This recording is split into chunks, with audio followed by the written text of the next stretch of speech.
Rolling. All right, I'd like to call to order the Planning and Zoning Commission special meeting, October 20th, 2020, 7 p.m. web-based meeting hosted by Zoom.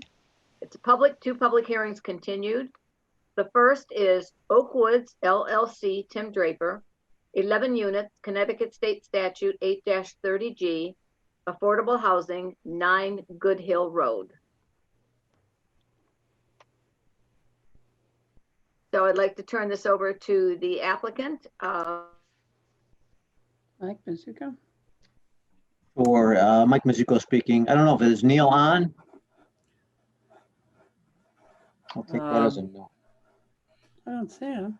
At this time, it appears he is still not here, Mr. Mizuko. Okay. So if you want, Dave, if I can share my screen, I'll just go over the minor revisions that we made to the plans. Certainly, screen sharing capabilities have been enabled.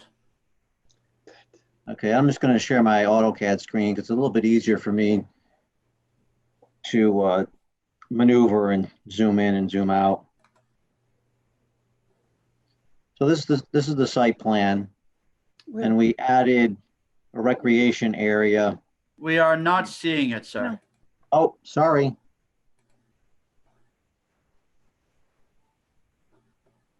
My bad. Ah. Got it? Yes. You do. Okay. I'll just zoom back out a little bit. So we added a recreation area here in this location and just called out as just a grass recreation area. We did show a couple of retaining walls just to level out the grade. And I also added just a set of stairs in this retaining wall just to get from the lower parking area to this upper level where the rec area is. So that was one change to the site plan. The lighting and landscaping. We did add, we changed the trees. Oh, I got an extra tree in there. We changed these trees to an evergreen as opposed to what was proposed before. I know there was some mention about arborvitaes, but I talked to the applicant who's a landscaper and felt that a spruce, these are white spruces. They're a little bit smaller than the original Norway spruce that we had proposed, but we changed them out to a white spruce. We also, on the site utilities plan, Beth had made a couple of comments. We had a couple of soil stockpiles out towards Good Hill Road, and she just didn't like the location of them, so we removed them. And then there was one other comment. I'll go back to the landscape and lighting. There was a question from Joe Hausman about the lighting intensity. He was questioning the fall off in the foot candles in this area. So I went back and rechecked it, and it is right. These lights that I'm proposing, the light distribution for the light that I specify, which is a 2M here, 2 medium, like type 2 medium. And I'll just kind of show you the pattern of the light. It's sort of more to the sides and then out to the front. And it keeps the lighting in the back of the light reduced, if you will. And that's instead of a more conical shape. And that's the reason why I use that 2M light distribution model. So again, those were just the minor changes. And then the only other thing I had discussed with the applicant, and he said he would offer to deed over this portion of the property here, which is the southern end or the south eastern end. The frontage on Good Hill Road that's really not being used, where the encroachment from the neighbor on 11 Good Hill is. And we talked about, where that line might be, and somewhere along the 528 contour, plus or minus, which is sort of parallel with the road, or very close to being parallel with the road. So he would deed this portion of the property over to the owner, obviously, if they're willing to accept it. But he would be willing to do that. Which owner? It would be to the Teagues, Okay, thank you. so the number 11. And as you can see here, they already encroach onto that piece of property. So it's sort of, I guess, a natural fit, and it would just ensure that there would be nothing unless they cleared it out, but that 9 Good Hill wouldn't be up in this area or encroaching on that space. So that's really the changes that we made. As I said, they were very minor.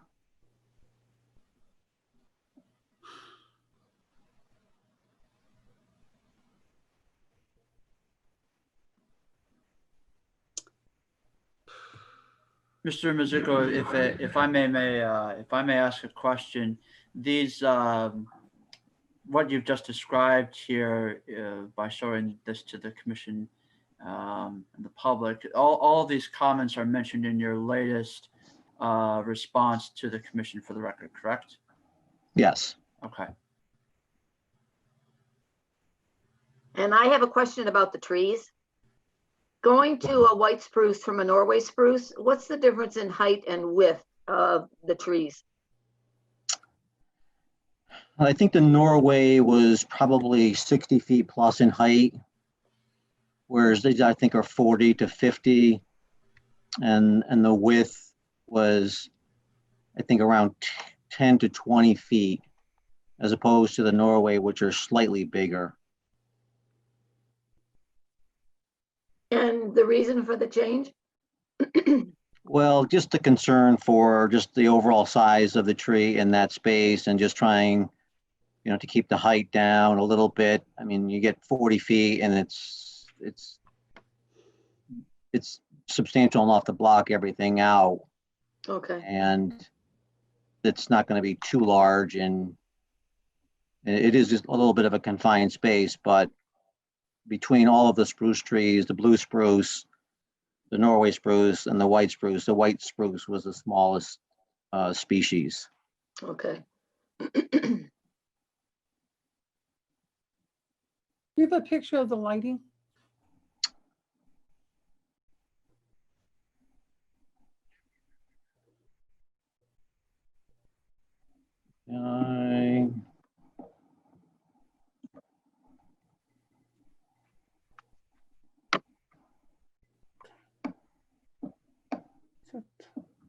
So these are the post lights that are along the driveway that I was talking about.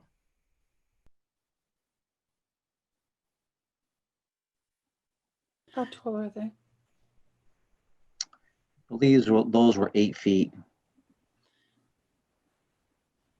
Yeah, it appears on that detail that you just had on your screen, Mr. Mizuko, that it does show the height for each of those posts. Right. I just wanted to make sure that on the lighting schedule it was correct. It's 8 feet. Yes.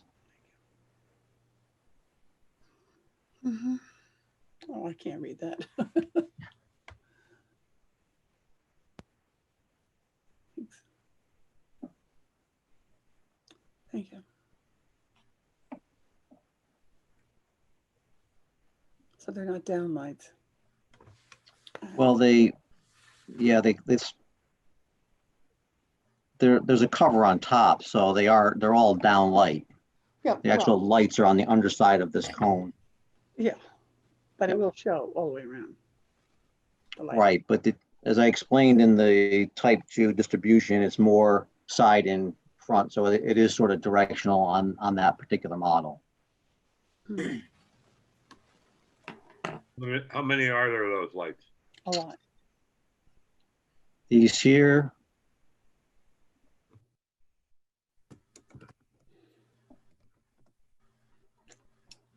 There's 6 8-footers.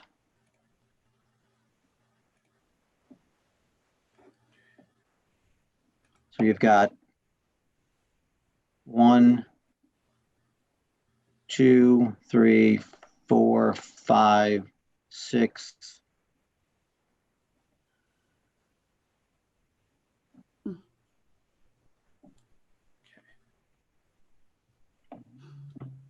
Mr. Mizuko, just as an FYI, I don't know if you saw, but Attorney Marcus has joined the meeting. Oh, okay. So I'm sure he may add some stuff, but, and then, yeah, we had some smaller post lights just in the front of the building. That's these designated with the X. And what are they? Those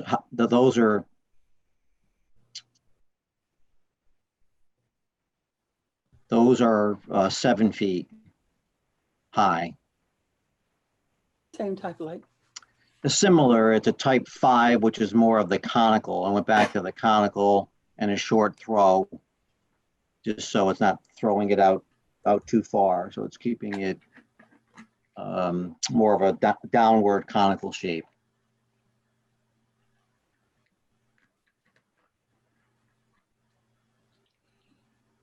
The lights that run along Mr. Teague's property, how far below his property are there? How are they? Okay. So he's at, I'll just go.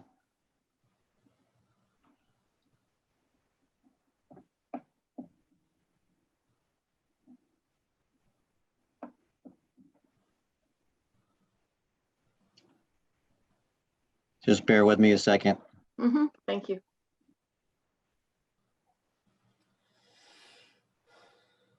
Okay.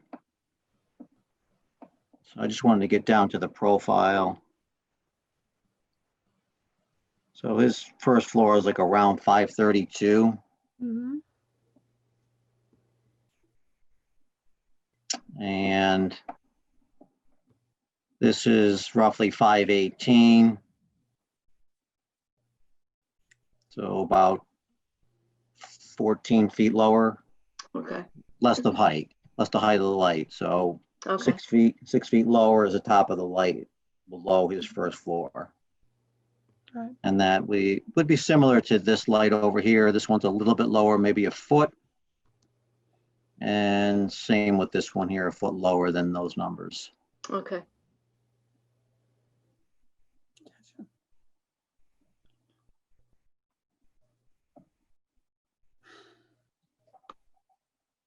All right. If you want to, we can move on to Neil. Neil, do you have any comments for this evening? No, good evening. No, basically, at this point on the application, I think we're down to fine tuning the site plan to deal with the questions that have been raised by the commission and by your consultants, but some of them, I assume, coming out of the site walk itself. But I have little to add to Mike's discussion this evening. The application is complete, and we think we have addressed any issue that would concern the public health or safety with modifications that have been made to this point. If the commission still has things that we missed, we would entertain that discussion. But otherwise, we're pretty much ready to rest on the plan that's before you. All right. If I may, we'll reach out to the public for any comments. David, if you want to explain how they can raise their hand and ask their question. Certainly. For the members of the public that would like to provide comments, there is a function that you can access by bringing your cursor to the bottom of the Zoom program. And there will be a toolbar that pops up that says participants. It'll have an icon with 2 persons on it. You'd click that icon and there will be a list of participants, one of them being yourself. You will click on an icon that appears on the right-hand side of your name, and that should give you the option to raise your hand. There are two people that already have had their hands raised, so I will acknowledge them first. Ms. Rist, the first one appears to be Mary Ann Kula. Mute me. Hi, this is Mary Ann Kula, 17 Good Hill Road. Can you hear me? Yes, we can. Yes, we can. Okay, thank you. Just can't see it. Pardon? We can't see it, David. Oh, okay. I can. I want to talk about the lighting and ask if we have considered motion sensor lit in at least some areas. This would reduce night lighting.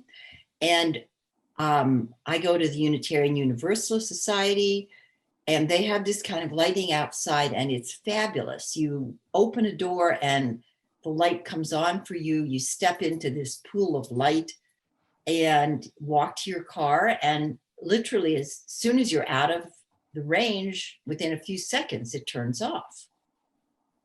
So I think in a residential area, that would be a really positive addition rather than having lights on day and night. Thank you. Thank you. David, we'll move on to the next person, and then the applicant can address all the questions at once. We have two more that have their hands raised. The next one being Mark Teague. Hi, can everybody hear me? Yes, we can.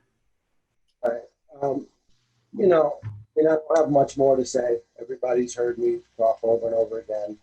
You know, I'm just, every time I look at this site plan, you know, my gut's on the floor. So, you know, for everybody that's looking at this right here in front of them, I mean, you got to be telling yourself, you know, you got to be kidding me. On a cul-de-sac like this, to come and just destroy a family's life, and bringing them, like, you know, 2 kids is the reason why I moved here, and to have all this lit up like an airport around me is it's just unacceptable. And I hope that you guys do your job, and you know, that's why I moved to this town, not for this, you know, for the other reasons. So, Sir, would you mind identifying or providing your name and address for the record? Mark Teague, 11 Good Hill Road. Thank you. Yeah, sorry. You know, there's not much more to say except it's unacceptable, and just look at it. And there's nothing more to say. Thanks. Okay, next I'm seeing a Kristen Duran. Hello, this is Kristen Duran. I am 12 Good Hill Road for the record. I want to read a statement that I submitted for the planning and zoning meeting today, but before I do, I just want to bring light to two things that I don't believe were addressed. There's been mention, my neighbors and I, we've talked about blasting. When we went on the site walk, I noticed there was a lot of ledge over by, if you look at the plans, almost where units 1 through 3 go. I'm wondering how such big, large rock masses are going to be removed from the site. I don't know how it would be removed other than blasting. And then something that hasn't been, I feel, answered is the snow removal and plowing, how that's going to be handled on the property site. So I was just looking for clarification on that. But I'll proceed with my statement. So I would like to state for the record that after the number 9 Good Hill site walk on October 4th, 2020, I became increasingly worried in regards to the concerns our neighborhood has brought to the commission's attention over the past few weeks, particularly the influx of traffic, parking, and snow removal causing major safety concerns for emergency vehicle access. During the walk, I visualized how enormous the building would be, situated along with the parking lot in close proximity to my neighbor's property lines. It became increasingly apparent that this type of structure does not belong on the property site. I'd like to share a personal story that happened about 2 weeks ago. The other day I had to call 911. My newborn stopped breathing. If you've ever called 911, you know that the seconds and the minutes feel like hours. Thankfully, the EMTs were able to get to our house and help us. But looking back at this situation, what would have happened if I lived in the number 9 complex? What if it was snowing and the 22 plus cars were covered with snow and there was snow blocking the entry points to the building? Or all those 22 cars were parked out on the actual road of Good Hill, causing obstruction due to poor snow removal. Would, help? Would the ambulance arrive in time to save my daughter? Alternatively, what if those 22 cars were parked alongside Good Hill and the ambulance couldn't get to my house because all those vehicles were blocking the road? Every second counts in an emergency. I feel that it's our responsibility to seriously consider the impact of possible unfortunate events if help can't reach people in need. In all honesty, if this application wasn't already approved through the 830G statute, there wouldn't even be a consideration for this proposal in this R20 zone. In addition to this, I want to clarify for the record that our neighborhood recognizes the need for the affordable housing. However, as we've repeatedly discussed, it needs to be appropriate for the neighborhood and property. The proposed building in its enormity has 3 affordable units, only 3. The rest are full rent. The builder has expressed that he wants to give people an affordable opportunity to live in our beautiful town here. As do we, the residents of Good Hill. We want the same thing. So if we have a common goal, then why can't we compromise and work together? Historically, it's been possible. Collaborations between town residents and builder has been successful here in town. An example would be the affordable unit on the corner of Reservoir and Knollwood. The housing is not only appropriate for the property, but it's aesthetically appropriate for the neighborhood. This blueprint layout is fitting for number 9. Also, the applicant's proposal for Shelley should be also considered for Good Hill. That proposal has multiple smaller units allowing more yard space versus a big single structure with just a parking lot. Number 9 property is better suited for, 2 to 3 aesthetically pleasing duplexes on the property. We could allow 4 to 6 families the opportunity to raise children with a yard to play in a great neighborhood in our town. In closure, I would just like to say that we can build less and give more opportunity. I'm advocating for a partnership between the applicant, the town, and the residents of Good Hill to build something meaningful, not even meaningful, just impactful together. Because it's true, in the end, it's quality over quantity. Thank you. And this letter is on file in our Google Drive. Yes, That's correct. thank you. Next, I'm seeing Ryan Cornish. Thanks, David. Ryan Cornish, 21 Good Hill Road. After going on the site walk, the things that are directly concerning to me are, the first thing is the proximity of what would be units 9, 10, and 11 to the Garrity property, number 13, I think. Just the closeness of that to the edge of the property line seems a little bit egregious. The ambient lighting in the surrounding houses, just from the parking lot and stuff. One of the reasons we live here is because it's just very nice and calm and serene, and adding all this is an issue. The biggest issue I have is that no one has addressed any of the traffic volume concerns and issues that we've had. I know Mr. Marcus has said he doesn't really care about the road because he cares about number 9, and that's his job, which I understand. And I am addressing the board directly because it's the board's job to understand where our issues lie in regards to public health and safety.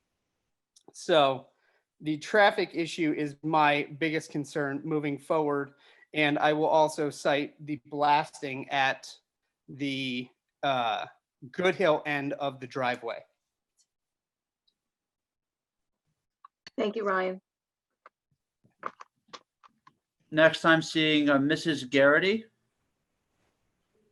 Good evening. Can you hear me? Yes. Yes.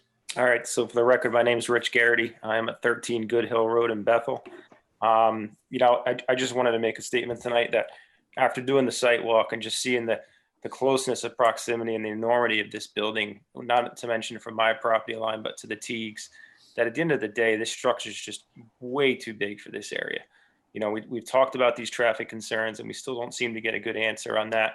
In regards to the snow aspect, like Kristen brought up, I mean, really, what are we doing with all these cars? If there was an emergency, what's going to happen? Who's going to want that issue if that ever came and there's a fire in the back of that building and they can't get to it and there's a poor child in there? So, I mean, I don't know how much more of a safety aspect we have to bring up to really see the issue here at hand. And at the same time, too, I didn't buy my house to be able to look off my back deck and see a humongous lit parking lot for the rest of my life. I've worked hard for what I have, too. And I agree with Kristen's letter that she's written, and that, there is certainly opportunity for it, and it's just not the right place. So I just hope you do the right thing here based on our circumstances and safety importance. And at the end of the day, this application gets denied. That's all I have. Thank you, Mr. Garrity. Next I'm seeing an Allison Mould. Hi, this is Rich Mold, 10 Good Hill Road. I'm sorry, but I'm going to be repeating a few things that my neighbors have also said. I mean, the first thing, we're in an R20 zone and we're trying to put in, 11 unit affordable housing, which is actually going to harm the overall numbers of affordable housing by the number of units that they're putting in for that. There was talk about piping underground, which is going to have to be pumped because you're going uphill to go downhill. That has not been addressed yet. I still haven't gotten a full answer on how we're going to get water and if all that water is actually going. I mean, we have to tap into Taylor Avenue to get all this water. How is that all going to be actually managed, and how does that work on the street for public safety? I'm going to remind everyone that it says right on the website's goal of planning and zoning is to protect the economic well-being. All of our property values are going to go down significantly. There is no doubt. And I would ask any of you, would you ever buy a house on a street when you knew that an 11-unit affordable housing complex was going on it? So I still haven't gotten an answer on how I will be protected for my economic value of my home. There's also something that was brought up when we were in the Wetlands Commission about drainage to the north towards the Simpog Turnpike. I remember the Simpog River. I specifically remember that the applicant has talked about how all of the water will go in a catch basin and then be discharged to the north. But all of that water then goes towards the Simpog Turnpike. And I don't know if that's still a wetlands thing or if that's something that is a planning and zoning concern, but there's going to be pollution from everything going in that catch basin, then moving out toward the Simpog Turnpike. That could be a major issue. There's still issues with the traffic patterns and buses. We still haven't gotten an answer on the buses. I still haven't gotten a firm answer on fire trucks. And if this thing was ever ablaze, how are you going to do that with one fire truck coming in and turning around? Look, there are so many questions that the applicant seems to just be skating by. We get little pieces of answers week after week. I beg you, deny this application. This is the wrong building in the wrong part of town. Thank you. Thank you, Mr. Mold. David, is there anyone else? Not at this time. All right, then we'll reach out to the applicant to respond to the questions and comments. Actually, excuse me, I'm sorry, Pat. There is one last thing I'll add, and this is more of an FYI than anything else. My apologies. I'm just going to state it there for the record. There's an additional piece of correspondence that was received via email to the Land Use Department. It's a letter that's addressed to the first selectman from Tim Schultz, 14 Good Hill Road. The letter itself is dated October 19th, 2020. I can read the letter if you'd like, Pat, but it's in the record, and it has been put in the Google Drive for reference. I think as long as we recognize that it's there, people can take the opportunity to go out and read it. Thank you, David. Very good. All right, Attorney Marcus, we'll turn this back to you to respond to the questions from the residents. Well, actually, there were just a couple of questions. Most of what was stated were just comments that don't like the aesthetics of the building. There were a number of comments to its size and location. But the first question was a question: can lighting be by motion sensor to reduce the lighting? And I don't have a good answer on that. The problem sometimes with motion sensors is that deer and other people, they set them off. They don't work particularly well in some locations. But we will certainly take a look at that. And again, reducing the hours that the lighting is on, that's a possibility too. But these lights are designed, as Mike has explained, to really not light up the skylight. They are directed towards the parking lot in the driveway, and we don't see them as a significant issue, but we'll take a look at that. That's something. Neil? Yes. What can you say on that? Yeah, Mike Mizuko for the record. I think it's appropriate to have the lights on, a timer, and certainly to have many or most of them, if not all, on motion sensors after those hours that they're on. So they might be on from in the evening when it gets dark out until maybe 10 or 11, and then they would go off. And then if they were set on by a motion sensor, then they would come on. I mean, I think that's appropriate. That would work. The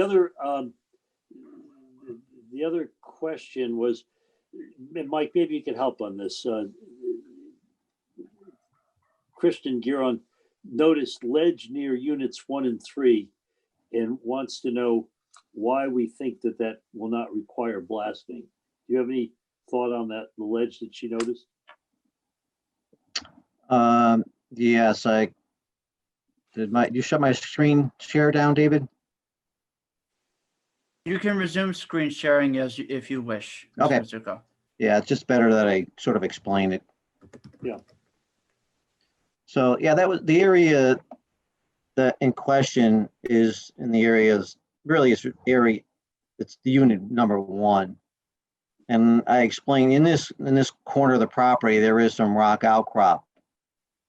But where the corner of the building is staked, again, if you look at the contour elevation, it's 516. Our slab is a foot above that. So it's not like we're removing 6 or 8 feet of material to get to our slab elevation. We're actually filling in that area. So it's not an issue. And then I know there was another comment about blasting out near Good Hill. But again, I have test holes here and they were down, I think 7 or 8 feet. So we have no, yeah, we're just not, we just don't anticipate any blasting for the buildings or the utilities. Okay, thanks. One of the comments was there's a concern as to how emergency vehicles will access the property during snowstorms.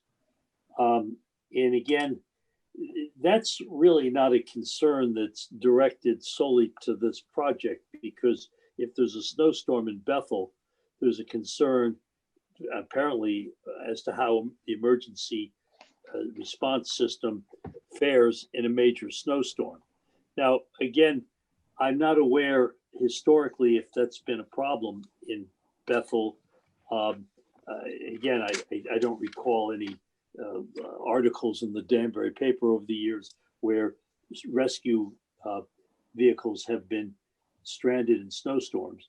But that question directed at this application really would not be appropriate, because to the extent that the emergency services in Bethel aren't prepared to handle snowstorms, that this is not the focal point of that question.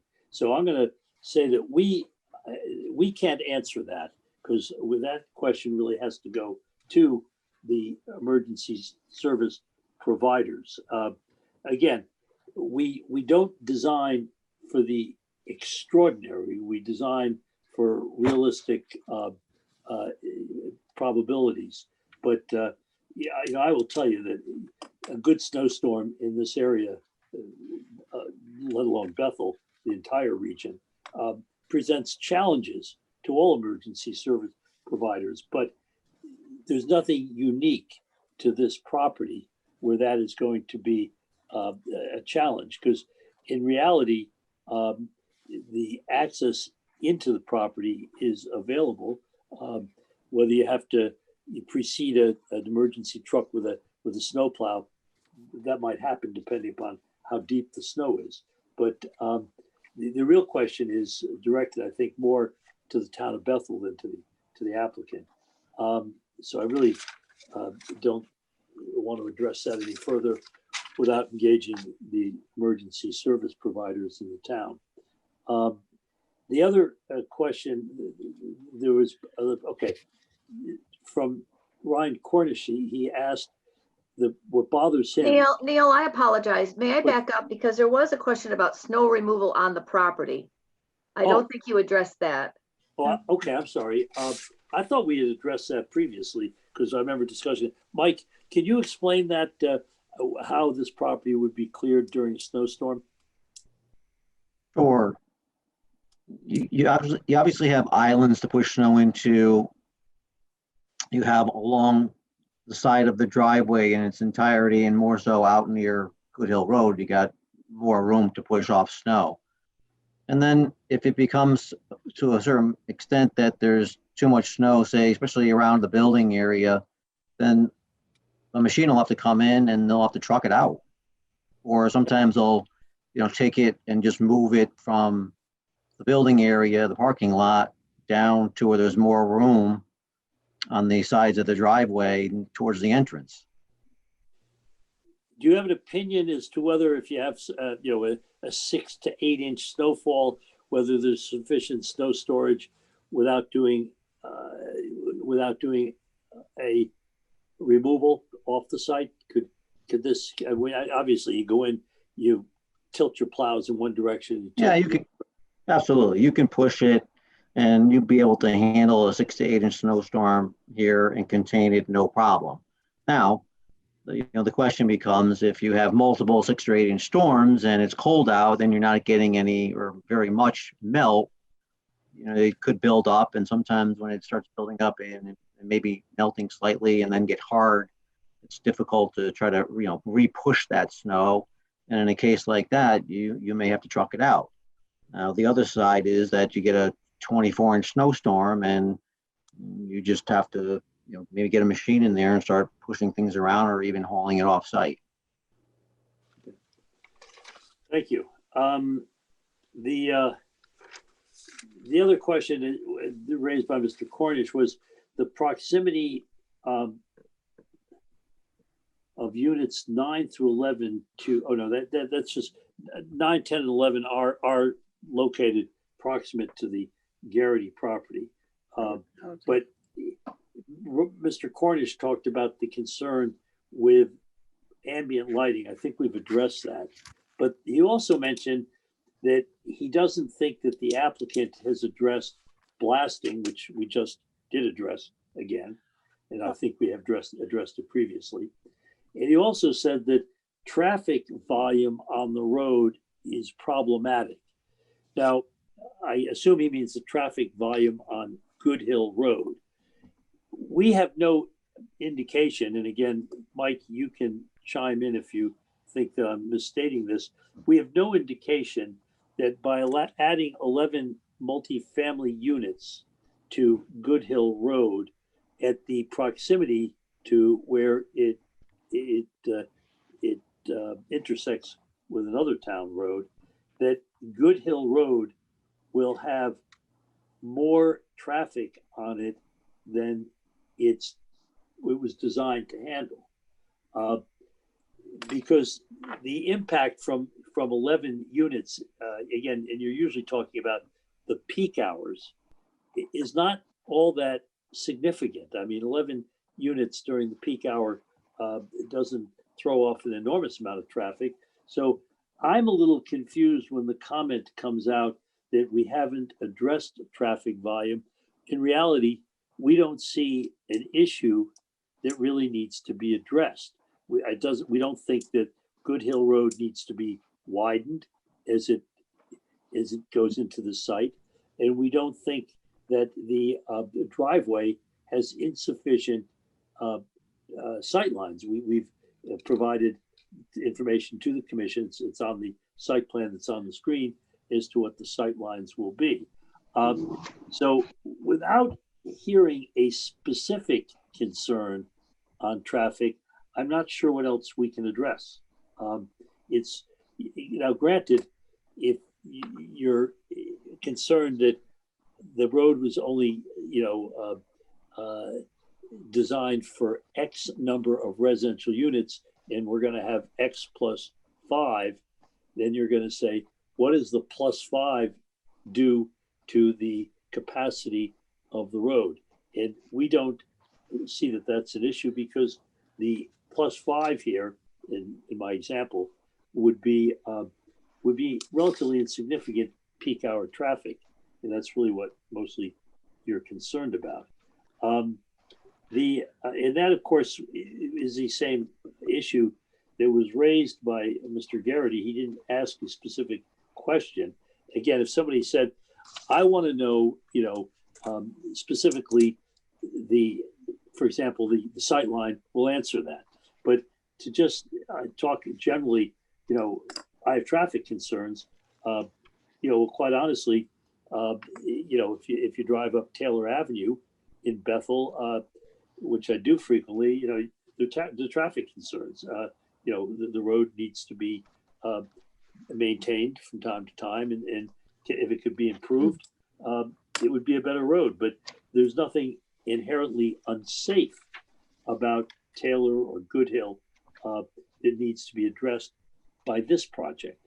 And again, the public doesn't realize it, but there are a number of Connecticut cases dealing with the responsibility of a town to have sufficient road networks in place to meet the development of properties in accordance with the zoning scheme.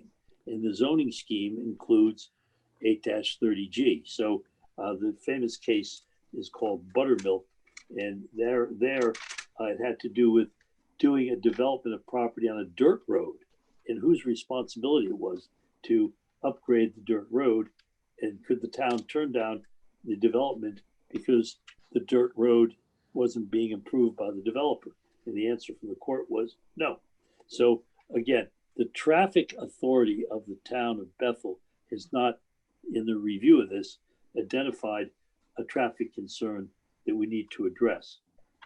And that's a long answer to the same question that has been raised by a number of the neighbors who have spoken tonight and previously. The last question that I made a note of here was, how will water get to the site? Mike, can you explain that one more time? I think we've talked about it. Where's the water supply for the site? It's off of Taylor Avenue. Let me just get to.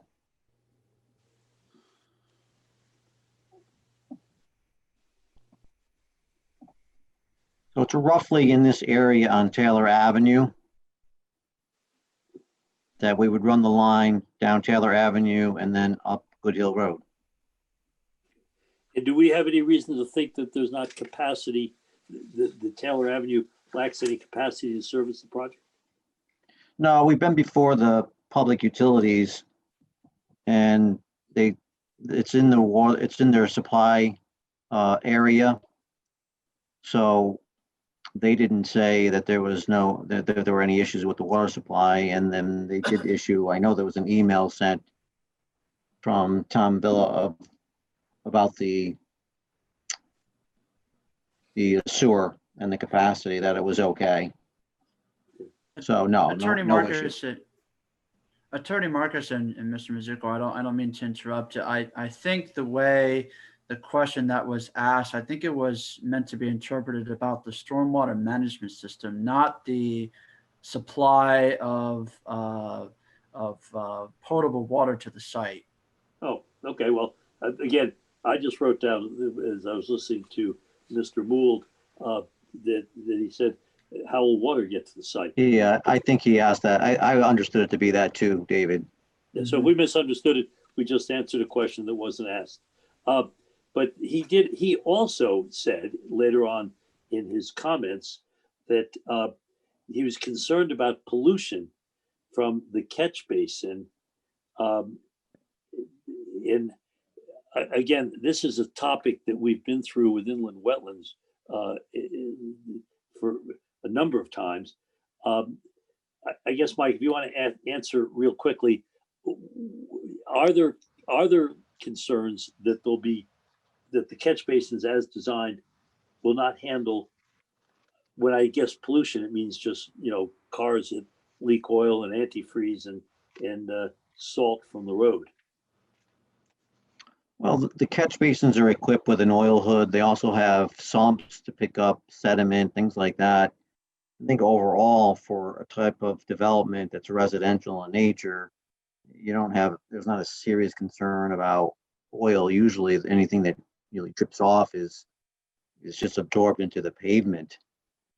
I mean, unless there was some, mechanical breakage in a line or an oil pan, which is very rare, you wouldn't even get a puddling effect, if you will.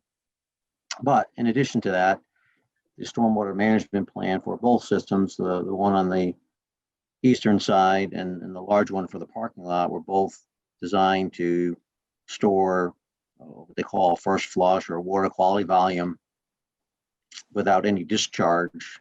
And in addition to that, we also have the infiltration trench at the outlet of all the piping, including what's coming from the offsite that we're just passing through our site, just to further try to get it back into the ground and provide some infiltration. So, we've gone over that many times. Okay, thank you. And again, Mr. Gould, comment was that he needs answers to issues involving fire trucks and buses. Again, we had on the screen a few minutes ago the access for fire vehicles, which, again, without a specific question from him, I'm not sure what we're going to answer, other than to tell you that we have been, these plans have been reviewed by public utilities, by public safety, and we believe that the access that we show meets the requirement. And that's for fire trucks. I'm not sure we anticipate that school buses are going to drive into this site.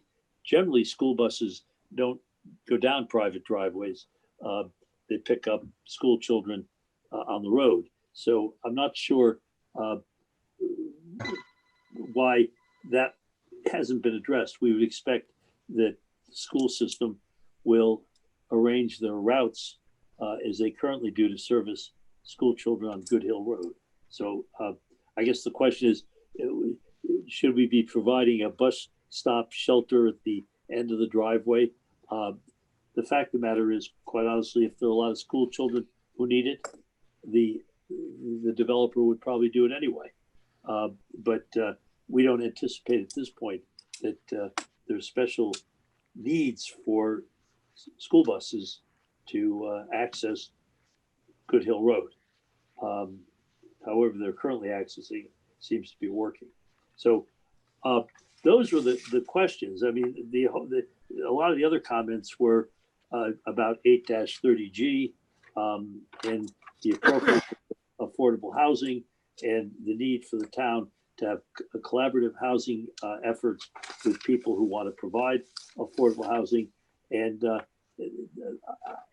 those comments, I can't tell you that I disagree with. I'm a proponent of collaboration between towns and people, developers who are trying to provide affordable housing. But one of the comments that was earlier on was that only 30% of the units will be set aside for affordable housing. Mm-hmm. But our experience and our applicant has developed a number of affordable housing sites in Bethel where we operate rental units. And our experience is that the mere fact of setting aside the 30% doesn't reflect the fact that the housing that is being provided is to people who meet the criteria, even if they're not in one of the restricted units, and that the rents that are being charged for these units provide a housing opportunity to people who would otherwise likely qualify for affordable housing under the statute. So I guess what I'm saying at is that currently in the market that we have been in, the market rate for this type of size unit for this housing is somewhat akin to the affordable housing limitations of 60%, 80% of the state median income. So I think that to the public who aren't aware of how this works, there's a mandatory set aside and there's a requirement to qualify, but the rest of the units, which are called market rate, really provide housing opportunities anyway. And in some towns, we call it incentive housing. In some towns, we call it workforce housing. It's got a lot of different names, but it provides housing that actually the state of Connecticut has made a priority. If you listen to the governor, it's still a priority. And the commission, and a lot of people, if the commission sees fit, which we hope it does, to approve this, are going to look at the commission and say that they sold us out. I mean, they provided affordable housing here. But the fact of the matter is that the commission, I think, recognizes the statutory mandate and actually the requirements better than a lot of the general public. And we rely on that in terms of filing the application to meet those requirements. So I don't have I have no reassurances to people who say, I hate the project. That's not the issue. The question here is, under the act, does this project meet the requirements of the act? And I think that answers the questions, Pat. I'll turn it back to you. Neil, actually, a couple of hands went up during your presentation. I don't know if they want to continue to ask a question or not. Yeah, Pat, Dave McCollum, I'll just chime in here real quick. There appears to be at least one member of the public that has perhaps a response question to what Mr. Marcus has provided. Would you want to have them go through their questions at this time, Pat? Sure, absolutely, before we move on to commission members. Okay, I'm seeing Ryan Cornish. Hi, David. Ryan Cornish, 21 Good Hill. So at the risk of going around and around again, all of the questions keep getting deflected. They keep saying things like, we don't anticipate any blasting. You're never going to know until you get in the ground. We've gone over this time and time again. They keep saying anticipate, we don't foresee blasting, et cetera, et cetera, et cetera. Irrelevant.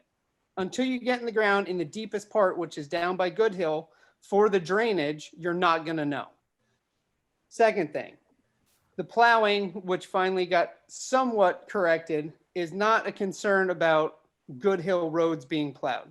The town does a fantastic job plowing Good Hill. The concern is plowing in the development, how that's going to work around the cars and all that, where are the cars going to go once they're trying to remove snow in there. Getting a 10 or 12 inch storm around here is not some weird outlier situation we have to plan for. If you have to wait with an emergency vehicle to have a plow lead that truck in there, how much time is that going to take? It's not like they can run anything from the road to the building. Like every single house I can think of on the street, save one, the one across the street from me. Everything else you can reach from the road if you needed to. This proposed structure, this giant proposed structure that shouldn't be allowed, is so far off the road, you cannot access that without help if you have a big snowstorm. The last thing is, and Mr. Marcus said, it's on the town to make sure that the roadways are correct. Good Hill and Taylor Road are both very small roads, Taylor Road especially. With this proposed building and the already built structure at the bottom of Taylor that this applicant already did, we're almost doubling the traffic on the roads. When Taylor was developed, it's a very narrow road. There's no other options to expand Taylor Avenue. You cannot add anything else there. The town already did that in order to develop this road. Now you're adding double the traffic. It's almost impossible to get major trucks up and down Taylor Avenue because of the extreme turns in the road towards the bottom. So again, there's no reason to have this massive structure up here with limited access, especially in emergency situations. And the increased traffic is a major concern for everybody in and around Good Hill and Taylor Avenue. This application needs to be thrown in the garbage. It is nowhere near okay for this town. Thank you.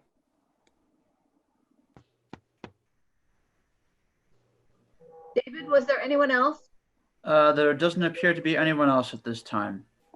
All right, then we'll move off to commission members. Kitty, I'll start with you. Okay. I'd like to thank Ms. Kula for her suggestion about the motion sensors. I think that's a fabulous idea in an area that is so densely populated. To have those, let's say at 11 o'clock, to go on motion is a great idea. I mean, I have them in my yard, and they animals or not, they work beautifully. And I'd like to agree with, I believe it was Mr. Cornish, you really don't know about the blasting, but to realize something that if it comes up, that will be addressed by the town. And there will have to be a notification and a survey done. And I think the people are also correct in asking, where is the snow going to go? This is the Northeast. And in the Northeast, we have snow. And that is not up to the town. When you're doing a private drive with 11 units and 22 cars, you know, not 11 cars, there could be 22 cars coming out of that area at any given morning. The other thing I would like to ask, and I believe I brought this up the last time, I didn't realize you were going to have a designated play area. Could you bring the map back up, Mike, so I could see that, please? Screen Sure. sharing is enabled for you, Mike.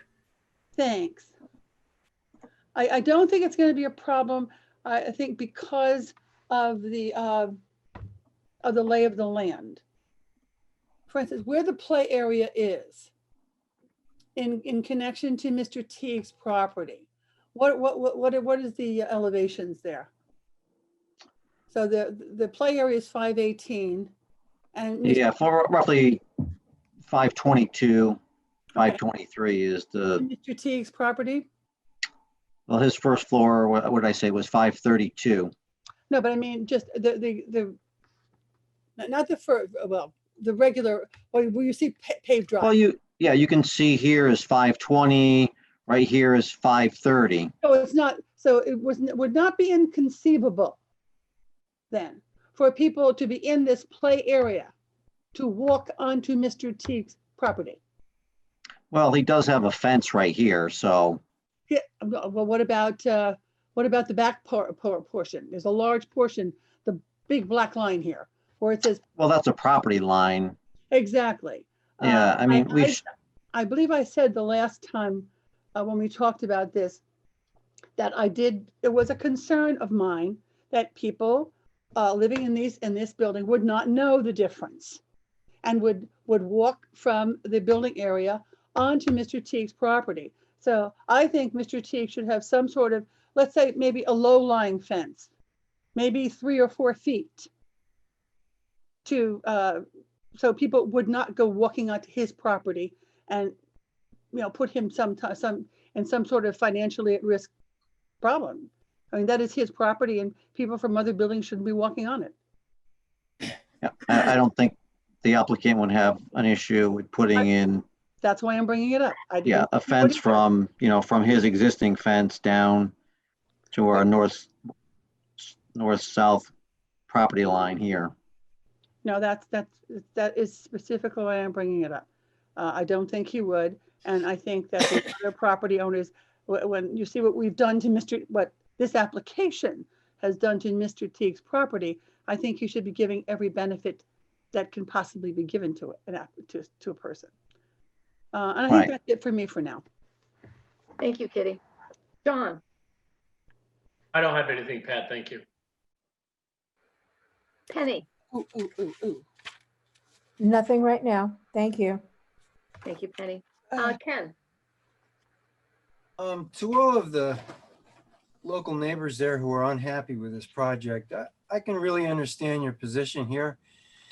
But I really think the problem is the state is forcing our hand here. It's a government far, far away telling us what we can and cannot do here. And, you know, short of the town wanting to spend hundreds of thousands of dollars of legal expenses and fighting this project and other projects, I think the problem here is the state. The state is telling us what we can do, and we really don't have much of a choice. If it's not a health and safety issue, we have no choice but to vote yes. That's how I see it. That's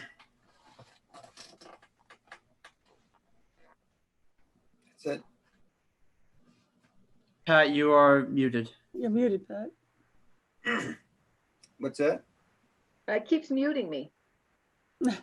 Bob Legner, What was the final outcome of the pipe that's gonna go underneath the building? Oh, Like, that's right. That's right. that's gonna remain? Correct. Yeah, our position was that the pipe doesn't pose any other hazard or concern over any other pipe that's underneath the slab. What would be the ability to get to that after this building is built? Well, you'd have access from a manhole on this side, and the access of, you have access to the pipe on the outlet side as well. I meant if you had to replace the pipe. You wouldn't, you could actually do, if the pipe, it's actually a double wall pipe. So, you actually have like two pipes there. And if it had to be, you could reline the pipe if you had to in place. If there was some deterioration or defective pipe, whatever, and they do that all the time. They do it with sewer lines. Okay, now, on the site walk, when we went below the Garrity property, I believe it is, his property is built up on boulders that are stacked one on top of the other. Am I correct there? That's correct. Mm-hmm. Has anybody looked into the stability of that the way that was constructed? I think that would be a question for the town to see if anybody on the town's end did it when they issued the CO. How about the condition of it right now? Yeah, I don't know. You can ask the owner. Bob, can you ask that question again? What would be the condition of the or the stability of that right now? The stability of the boulders that are stacked one on top of the other on the Garrity property line. You mean down in the if you're looking at the site plan, you're talking about the southwestern corner? Yeah, right. That's where it was. Behind Okay. the three building units. Yeah. Okay. It was. To my understanding, and Mr. Mizuko, you can feel free to chime in, that is just the remnants of what was once a non-masoned rock wall. Is that correct? Well, I don't know what you mean. I don't know what you mean when you say by remnants. It was a stacked boulder wall that was built by the developer, whoever, or the builder of that lot at the time. Okay. Maybe I must have a different section in mind. Forgive me. It's my- in my- this, My concern there is we had a similar situation downtown with the brick wall collapsing after the fact onto someone else's property. Mhm. And I think somebody ought to look at the stability of that as it stands right now. If you're going to build a big building underneath. Thank you. That's it. That's all I have.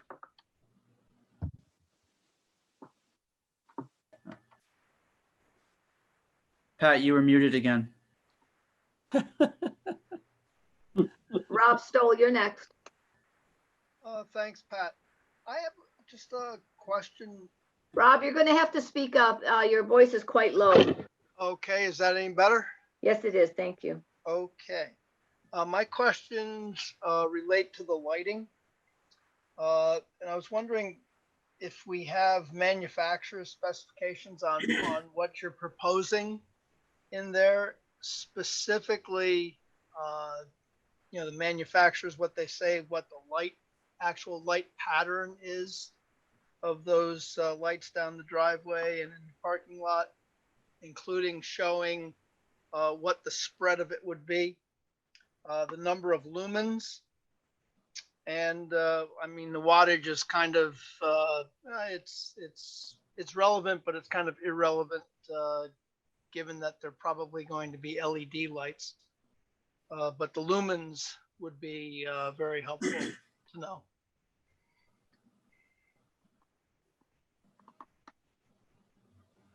That's it for me. Thank you, Rob.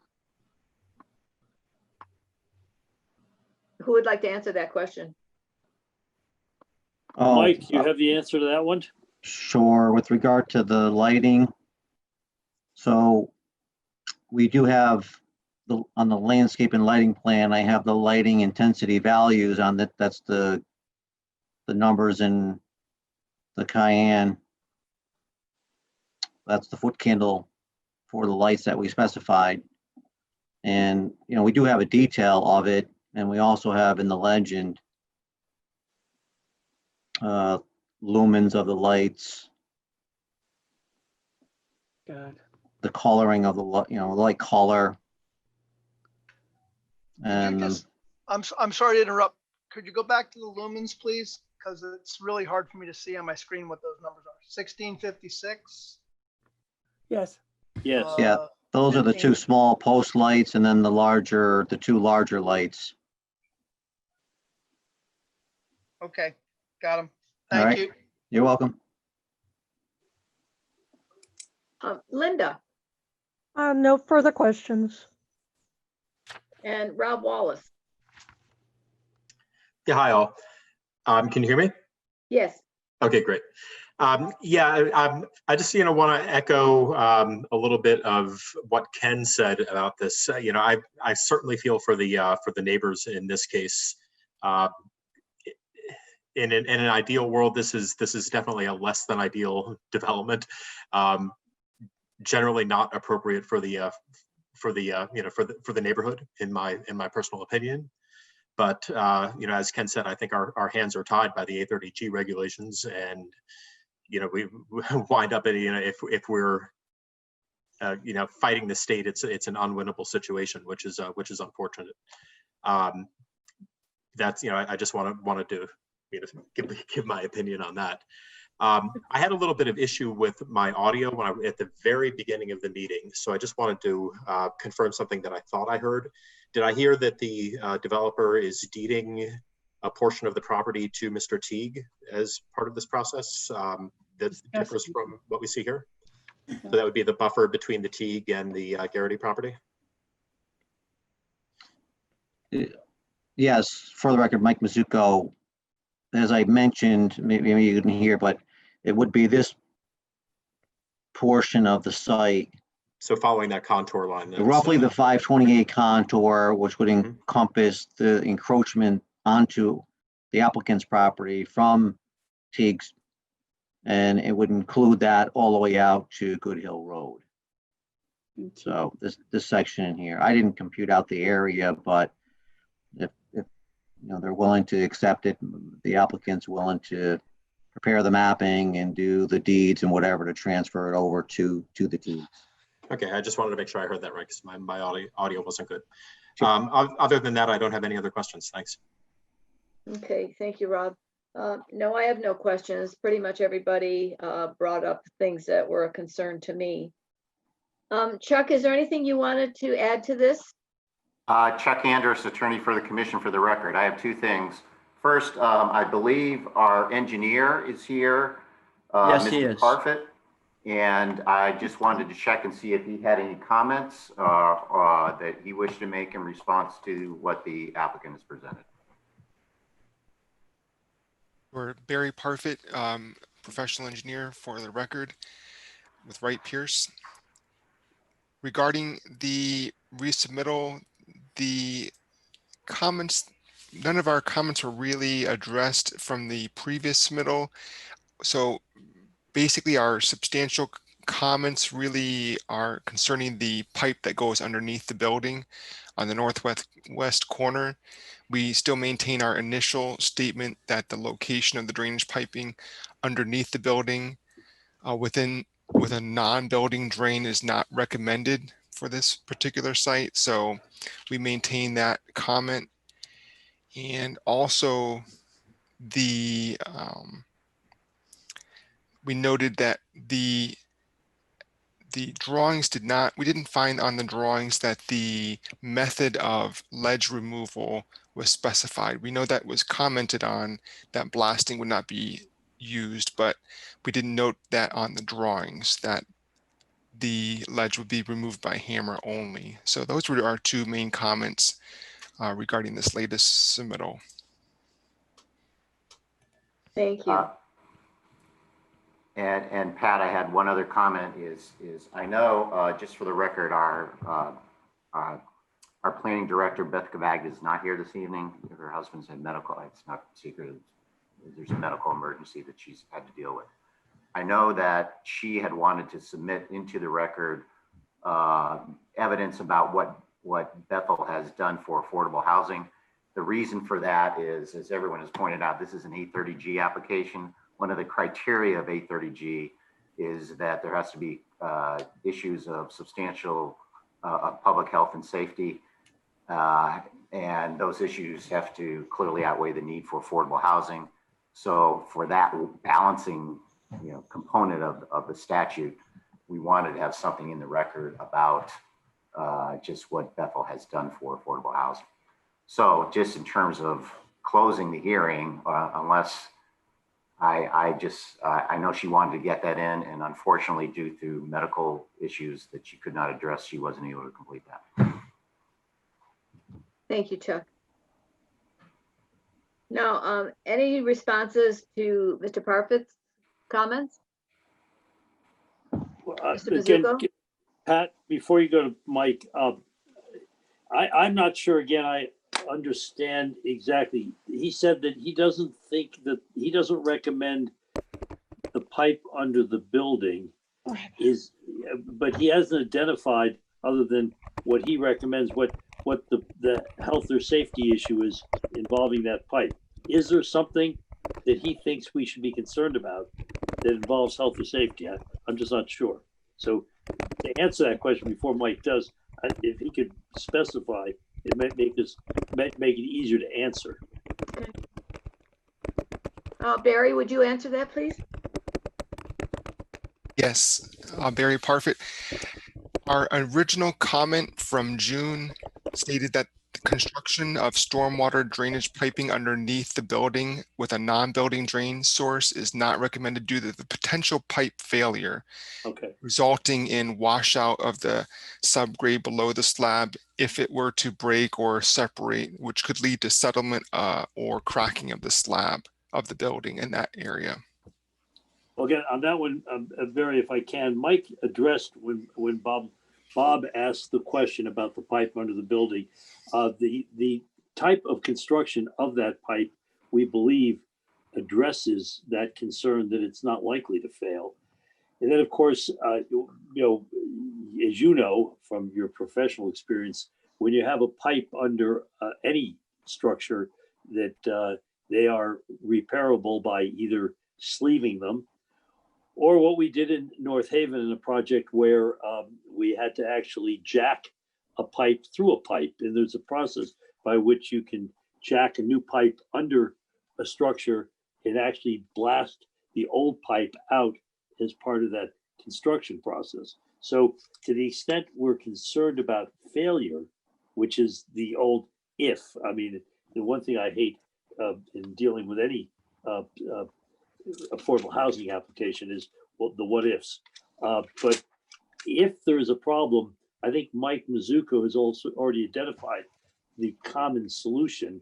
And I'll add to that I was blown away by the ability to jack a pipe through a pipe. And actually there, it had to do with a sewer pipe that wasn't large enough. We had to enlarge an 8-inch pipe to become a 12-inch pipe. And we did it without taking a structure out of the way. We went under it. So it can be done. We don't anticipate it here because quite honestly, I think as Mike has indicated, that this pipe is built to last. The other question you had, which was the method of removing ledge. Again, as you've identified, there are a number of ways. If you're not blasting, you can rip ledge, you can hammer ledge. There are all sorts of ways that ledge comes out. But again, I guess the question is, if you're concerned that one method versus another presents a health or safety issue, then I think the way to address that is by a reasonable condition of approval indicating what method of ledge removal is not safe for the site. Because I can't think of any, but quite honestly, that's the way I would handle that, because they're going to, my experience in construction, which may not be as experienced as yours, but I've been involved for a long time, is that we actually identify how ledge is going to be removed during construction. We don't kind of guess what's under the ground. We basically, as we unearth the ledge, we figure out the best and safest way to remove it, given the constraints of the site you're working on. So I think it's not that we don't want to answer your question. I'm not sure there is a direct answer, but I will recognize your concern is that a condition of approval be that any removal of ledge be a method that is that maximizes safety and on the site, and that's clear. And again, if the commission wants to state that the building inspector or the town engineer would oversee the method before it's employed, that's fine too. I mean, as I say, those are reasonable conditions of approval rather than to continue to try to guess how you're going to remove ledge that we don't even know is there to a great extent. So that's my suggestion. So those are the answers there. And as to Chuck's comment, Chuck Andrews, obviously it would be terrific if Beth were here, and certainly not good. Something that I've shared with her myself in discussing her absence and what's going on. But leaving that aside, we recognize that Bethel has done a great deal in the area of affordable housing. And quite honestly, I've brought a number of applications myself. In the comments that both Ken and Rob Wallace made, I'll echo those. I think that the town of Bethel understands more so than some of the other towns that I've dealt with in the area, what the mandate is and what the requirements are.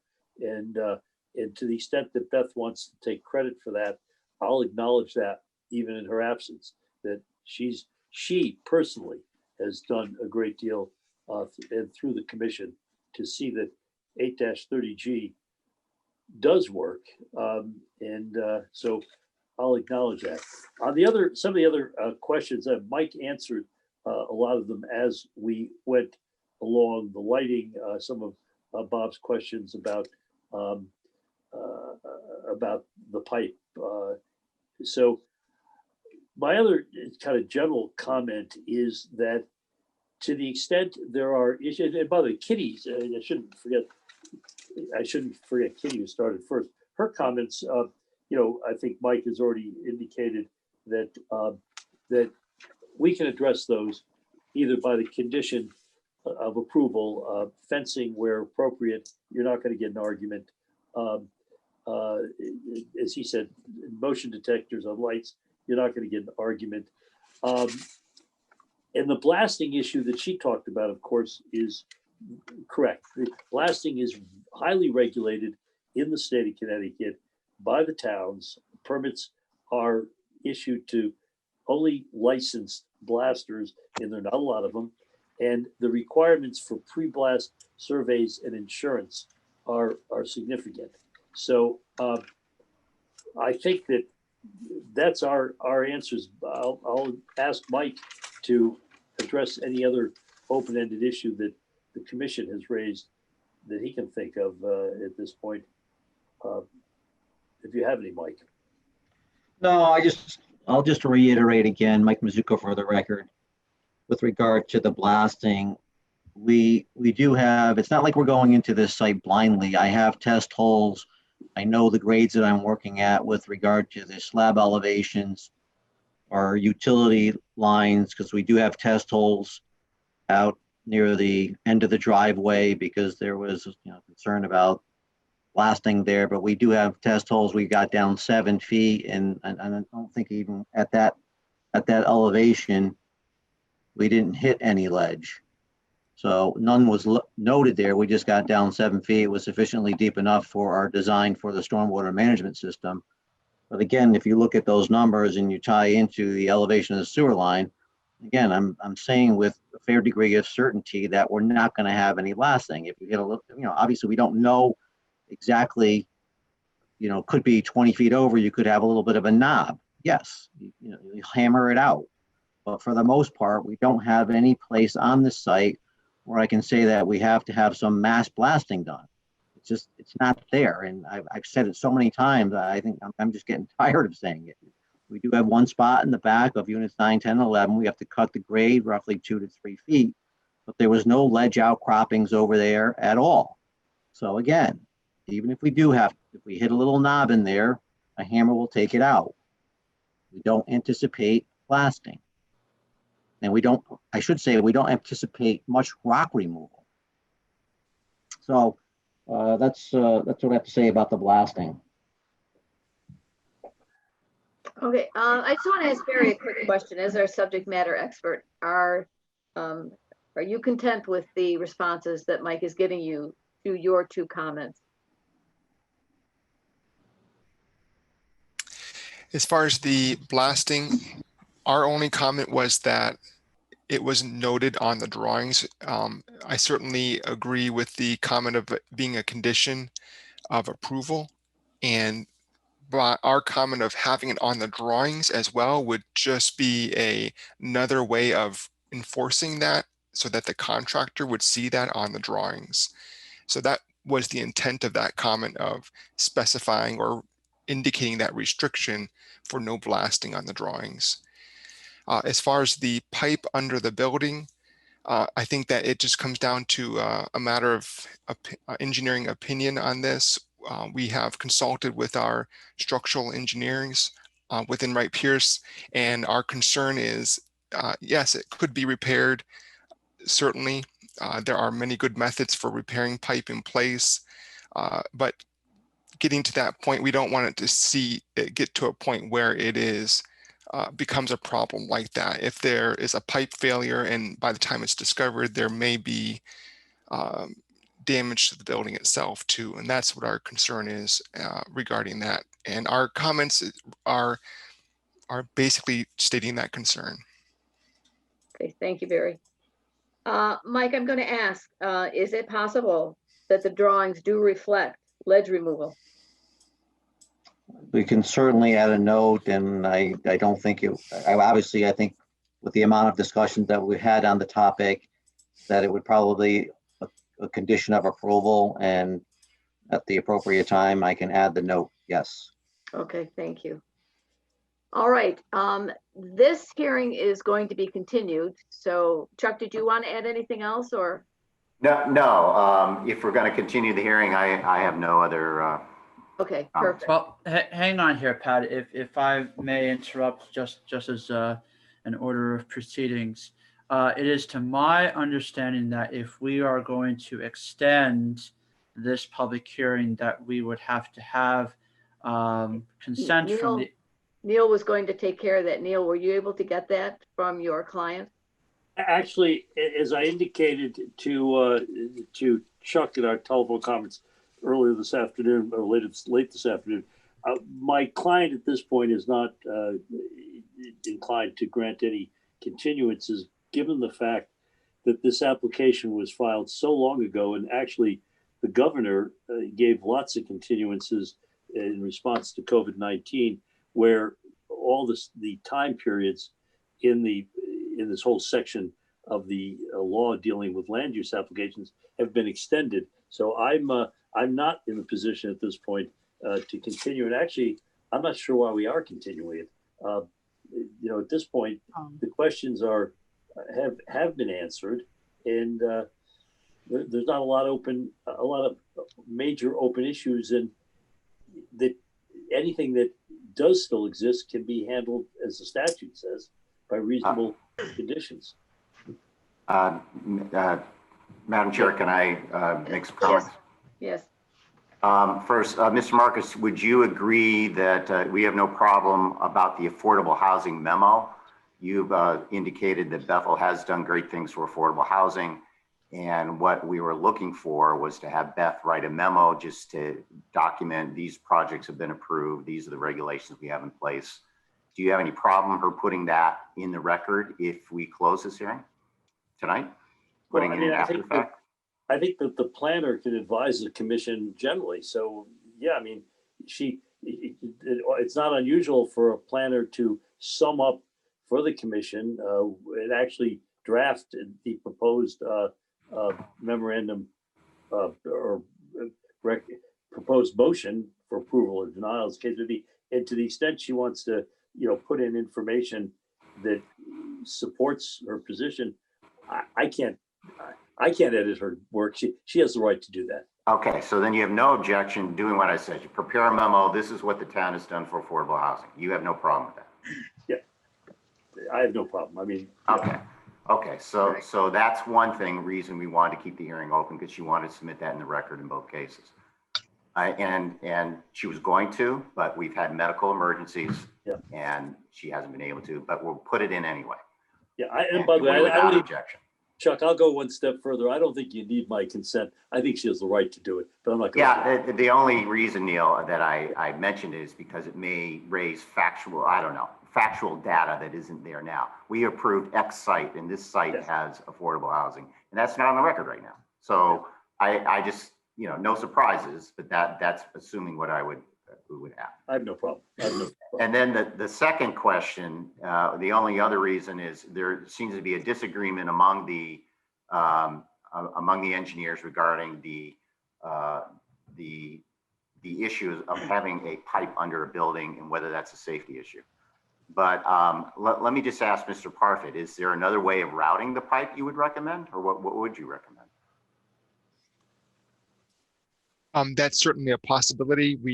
We are trying to avoid recommendations of alternate designs at this point.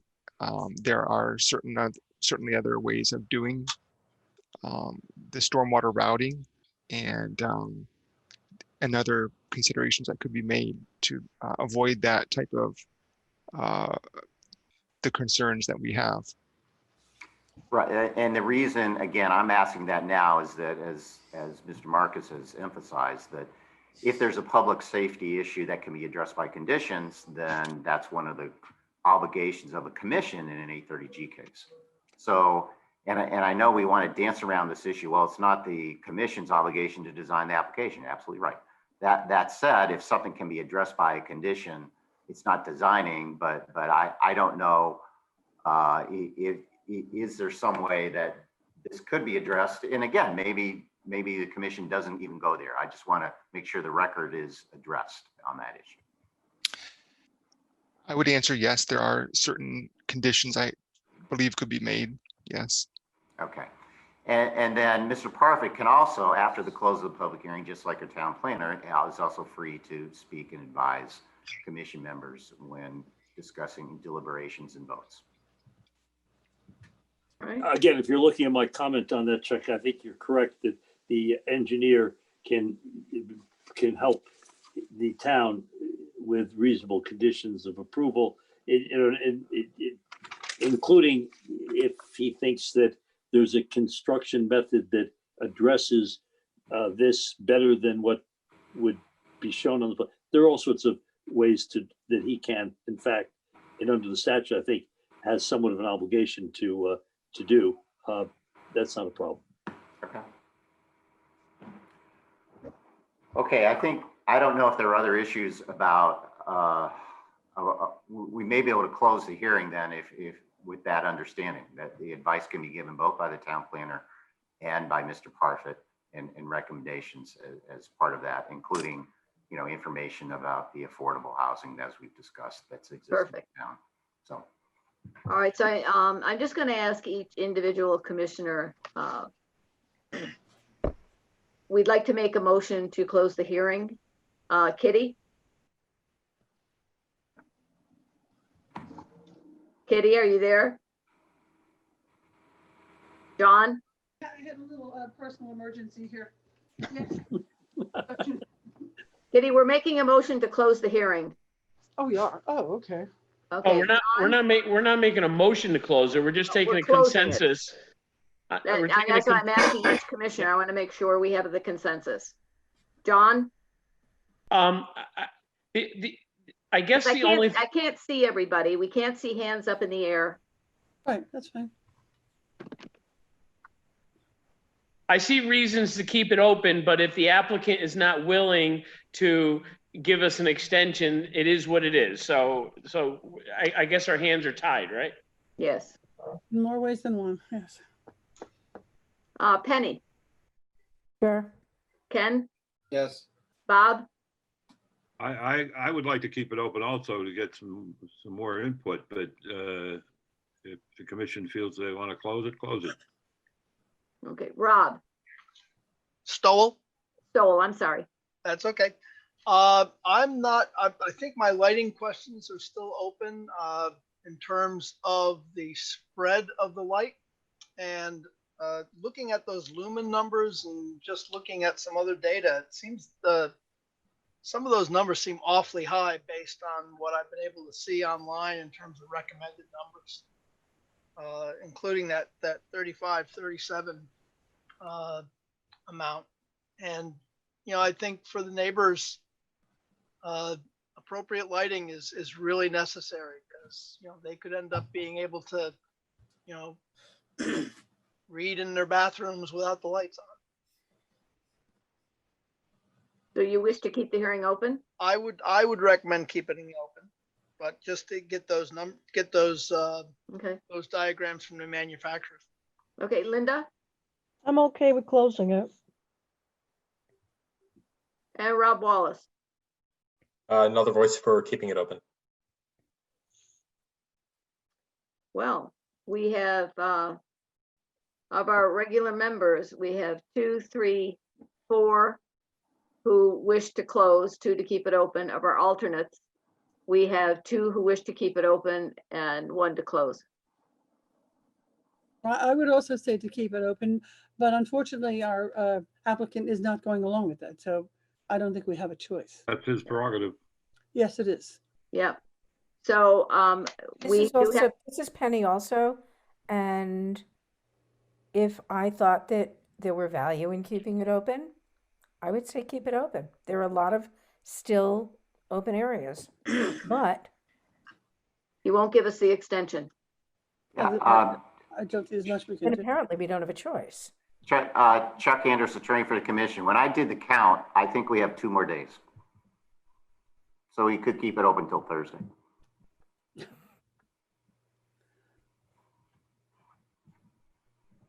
Dave McCollum, I'm just going to chime in here real quick, Chuck. I just wanted to confirm I thought that the extension dates with or the period of extension with what we were working with now, that period of extension expired.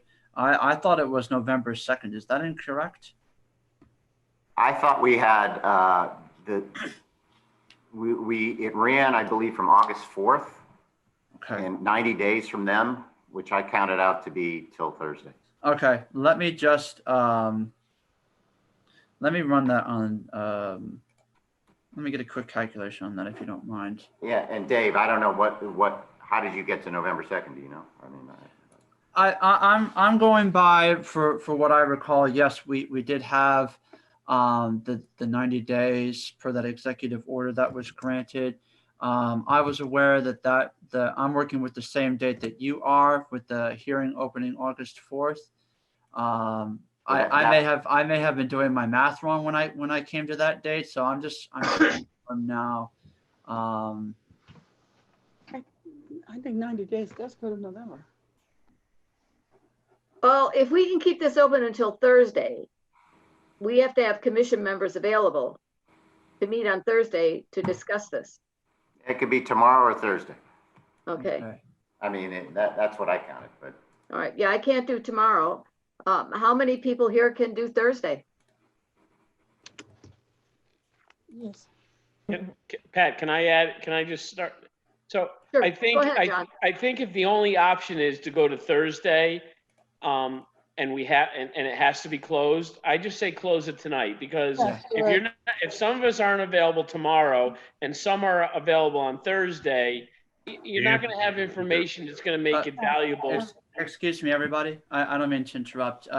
Attorney Andrus, I just did the calculation for 90 days from August 4th, which is when this hearing opened, and it is in fact November 2nd. Okay, I just did the same thing. You're right. So we have more time than just this coming Thursday to. So we don't have to close it tonight. Well, if we don't close the public hearing for 9 Good Hill Road tonight, we would have to state for the record when we would continue this hearing, and we would have to confirm a special meeting date for which we would continue this hearing. Correct. Could someone explain exactly what information we need that we don't have already? Well, Dave McCollum, for the record, I think Attorney Andrus had embellished on that a little bit, Ken, in that there was some comments that our planning and zoning official, Beth Cavagna, wanted to enter in for the record, and there was some discussion between Chuck and Neil as to whether that testimony could be entered in after the close of the public hearing, which there was, to my understanding, no conflict for doing that. I think by continuing the public hearing to another special meeting date, Beth would be able to give that testimony in person. Instead of having to try to deliver it after the close of the public hearing and be concerned as to whether or not the introduction of her testimony would be considered factual or whatever terminology that was that Attorney Andrus used. And if I could chime in, I understand Mr. Marcus has consented to her doing that memo, and she could read it and speak in person as well. But would that stand up under the law? Yes, it would, because the general rule is you can hear evidence outside of a public hearing from your independent consultants as long as it's not new factual information. But if it's simply commenting on what's out there or what is existing, then you can hear that after the close. That's why you can talk to your town planner. Beth is a consultant. She's not on the board. You can talk to Mr. Parfitt. You can talk to your engineer. You can talk to your consultants. As long as they don't bring in new information, you can consult with them during your deliberations. So that is proper. Again, my question had to do was there would arguably be factual information here because, we approved this project as an 830G. But I understand that Mr. Marcus has explicitly waived any objection to could have made on that particular issue. So I wouldn't particularly have a problem with that.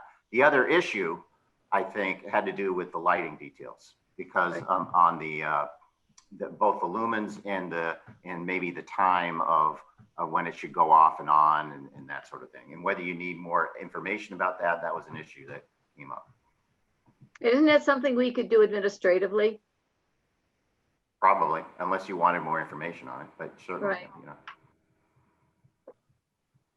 Well, I would like to suggest, I know we have until November 2nd, but if lighting is really the most outstanding issue and Beth can provide her input, the meeting doesn't have to be open for that. I would like to suggest we close the meeting tonight. As long as everything, so long as Chuck agrees that whatever Beth enters in will be fine. Legally, that's fine. They cannot at some other point say, no, we don't want to see that. Right. And he said it would be. Then I agree to close it. Yep, Beth's testimony and comments were 100% my reason for requesting it stay open. So having heard that, I'm okay with that, Pat. Thank you.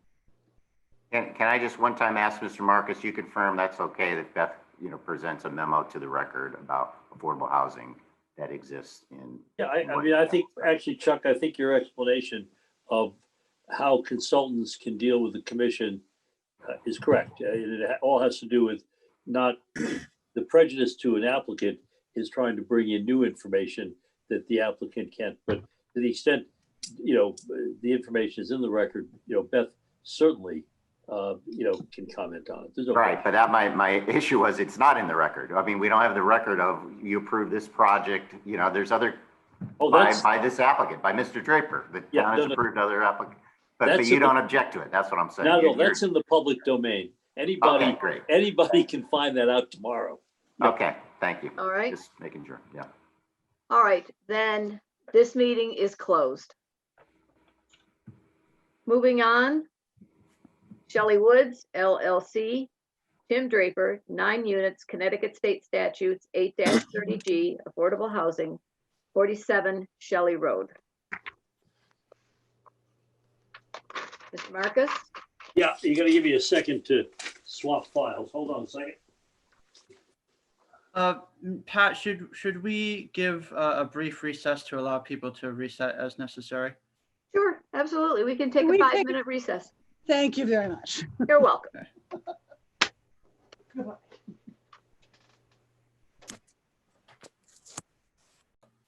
Recording resumed. Thank you. Neil back? I'm back, thank you. Yeah, Neil's here. Him. Okay, I'm here. Oh.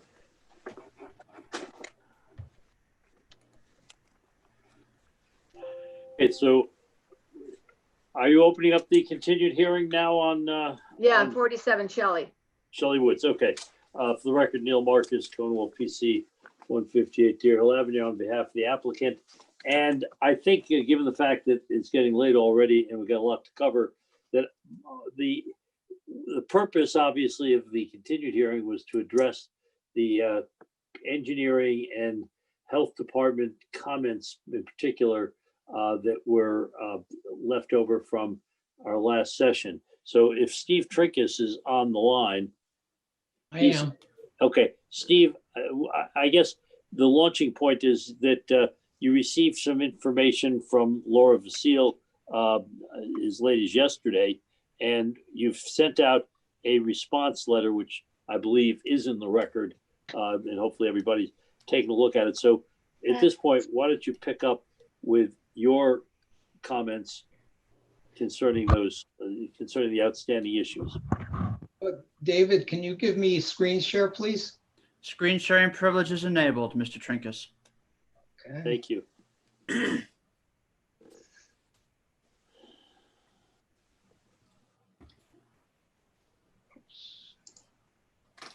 Okay, Steve Trinkus for the record. I'm a licensed PE in Connecticut representing Shelley Woods LLC. I'm sorry to hear about Beth's home front health issues. That's never fun. We got comments from the health department that were sent to Beth evidently at the very end of business yesterday. She forwarded them to Tim sometime after 5 o'clock, maybe closer to 5:30. And then Tim sent them over to me, and we, provide a response to them. And the plans were sent electronically to Beth around 2 o'clock today. Again, because of the timing of getting everything in yesterday and working quite late last night to do this. Before I get into the actual health comments and some of Todd Ritchie's comments, there were questions from the commission at the last application. And I just want to walk through some things. First, on the existing conditions map, just to make it clear, this is the existing pedestrian easement that is hatched along the southern property line. It goes from Shelley Road up to the open space that's on the eastern side of the site. So we made that clear on the plan. There was questions on kids walking down the driveway to a school bus. School buses will not come up to the site. So on the left-hand side of the driveway from Shelley Road up to where the driveway comes into the units, we have a very broad shoulder. We're going to do a 4-foot wide stone gravel path, not a concrete sidewalk, but just a gravel path in that area behind the curb, behind the retaining wall, or at the base of a graded slope, all the way up from the bottom. And so there'll be a safe place to walk. They don't have to walk in the driveway. We're also going to make the curb on the left-hand side of the driveway where my mouse is going a Cape Cod curb. This is a rolled curb. It's only 3 inches high. It is not the standard 6-inch bituminous curb that you generally see on roadways. We also, oops, let me stay on this, go back to that page. We also added the stop bar and stop sign on the driveway. They're within the right of way of Shelley Road. So a car would stop behind them and then generally just make a left-hand turn because going right goes to the dead end road of Shelley. So it's unlikely, unless you're going to your neighbor's house, to take a right turn out of here. We also added at 3 locations, they're removable, it's called a rubber speed hump. There's specification on the plan. There's 3 of them. They're located in approximately, I'll tell you, I believe 2+90 station, at 5+90, and then at 8+40. So there's 3 of them roughly every 300 feet going up the hill. So if we find that, here's one here. The second one is right here, and then going up to the top of the hill. The last one is just before you get into the area of the residential units. Because Todd Ritchie had concerns of the dumpster, we shifted our visitor parking closer to building A. So the dumpster moved closer to building A. And as I'll show you with the vehicle turning templates, the garbage truck would come in front of building A, back up towards building C, pull straight forward to the dumpster, get the dumpster stuff, back up and go right out the driveway. So there's no wheeling the dumpster out or anything such as that. There were other comments by the commission of asking where other driveways similar to this are in town grade-wise, which is a 12% grade. Kingswood came up as one possibility. A second item, and I'd have to, David, how do I switch to a different document? I haven't actually done this. Okay, Mr. Trinkus, good question. I think I just found it. Okay. Okay. So we found New Rockwell School is being, oops. Does anybody see the Word document? I'm just curious. The Word document is appearing on your screen, yes. Okay, thank you. So Rockwell School, as town knows, is being redone. On the north side, there's a driveway that comes up where there's staff parking and effectively, I believe, a drop-off zone. These plans were done by Milo and McBroom. I know Todd was not involved with them. These plans are done likely prior to his joining the firm because of where the construction is. However, the entrance driveway, which is now showing, this is the entrance coming up the hill. I went to the building department to look at the actual site plans, and There are 30 scale plans, which are easy to scale, and we basically scaled the grades between the different contours. So between 392 to 394, it scales 13.3%. It scales between 394 and 396 at 13.5, and then back to 13.3. So this is actually steeper than what is being proposed. On the inside curve, right by this catch basin, that scales between the 396 and 398 contours 15%. Prior to looking at the plans, I went out to the site with a 4-foot level and a measuring tape, and at various locations along here, just put the level and measured from the bottom of the level to the pavement, and confirmed these grades all being over 13%. And actually the grade on the inside by the catch basin actually was 17 to almost 18% at that particular point. The exit driveway, again, this is the part coming around the school, and here's a staff lot. So the exit driveway going down the hill, again, starting at the bottom here at 390 to 392, this is 11.1. Then it goes to 12.5, and then back down to 10.5. Again, the inside curve here, this is scaling 20% here, and in the field actually measured 21%. One of the other safety concerns I really have is you have parking here that is on a grade way in excess of 6%. It varies between 10 and 12%. This is a serious safety issue when you're opening a car door, because if you're opening it on the high side and you don't get it out to one of the hinged lock positions, that door will slam right back on you. Similarly, opening a door on the downhill side of you can easily bang into the vehicle next door to you because of gravity. It is a very steep grade, and we generally do not put any kind of parking on anything over 6% because of what's commonly known as the door swing issue here. So this is, you can go out there and see this. It's all paved now as far as that goes. We also, I did purchase the auto turn plan. I will thank Todd for taking, I guess, the PDFs and having Milo and McBroom run their own analysis with the auto turn. In his review, he comments in some cases it's not possible to stay in the right-hand lane going up, or I guess the right-hand lane going down, depending on your direction. However, there's no need to, because this is a driveway. This is not a town road. And if you have a single-family house, where does the emergency vehicle go? They take up your entire driveway. My neighbor a few years ago had a fire alarm go off for some reason, and our local fire departments showed up in mass, and they had 3 fire trucks drive down a 12-foot wide driveway 300 feet to the house, and they all had to back right up. They take up the entire lane. It's an emergency vehicle. They have that right to do so, and anybody that might be leaving the units, if there is a fire, there are ample locations along the roadway where the truck is easily in the right-hand side and the car can easily pass going downhill.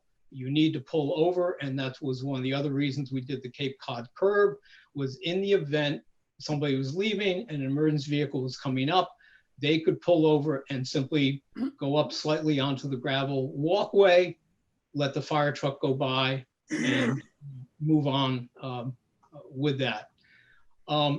Some of the other issues Todd had was the dumpster, which we've addressed. The grading area, which is again up by building, let me find the right place.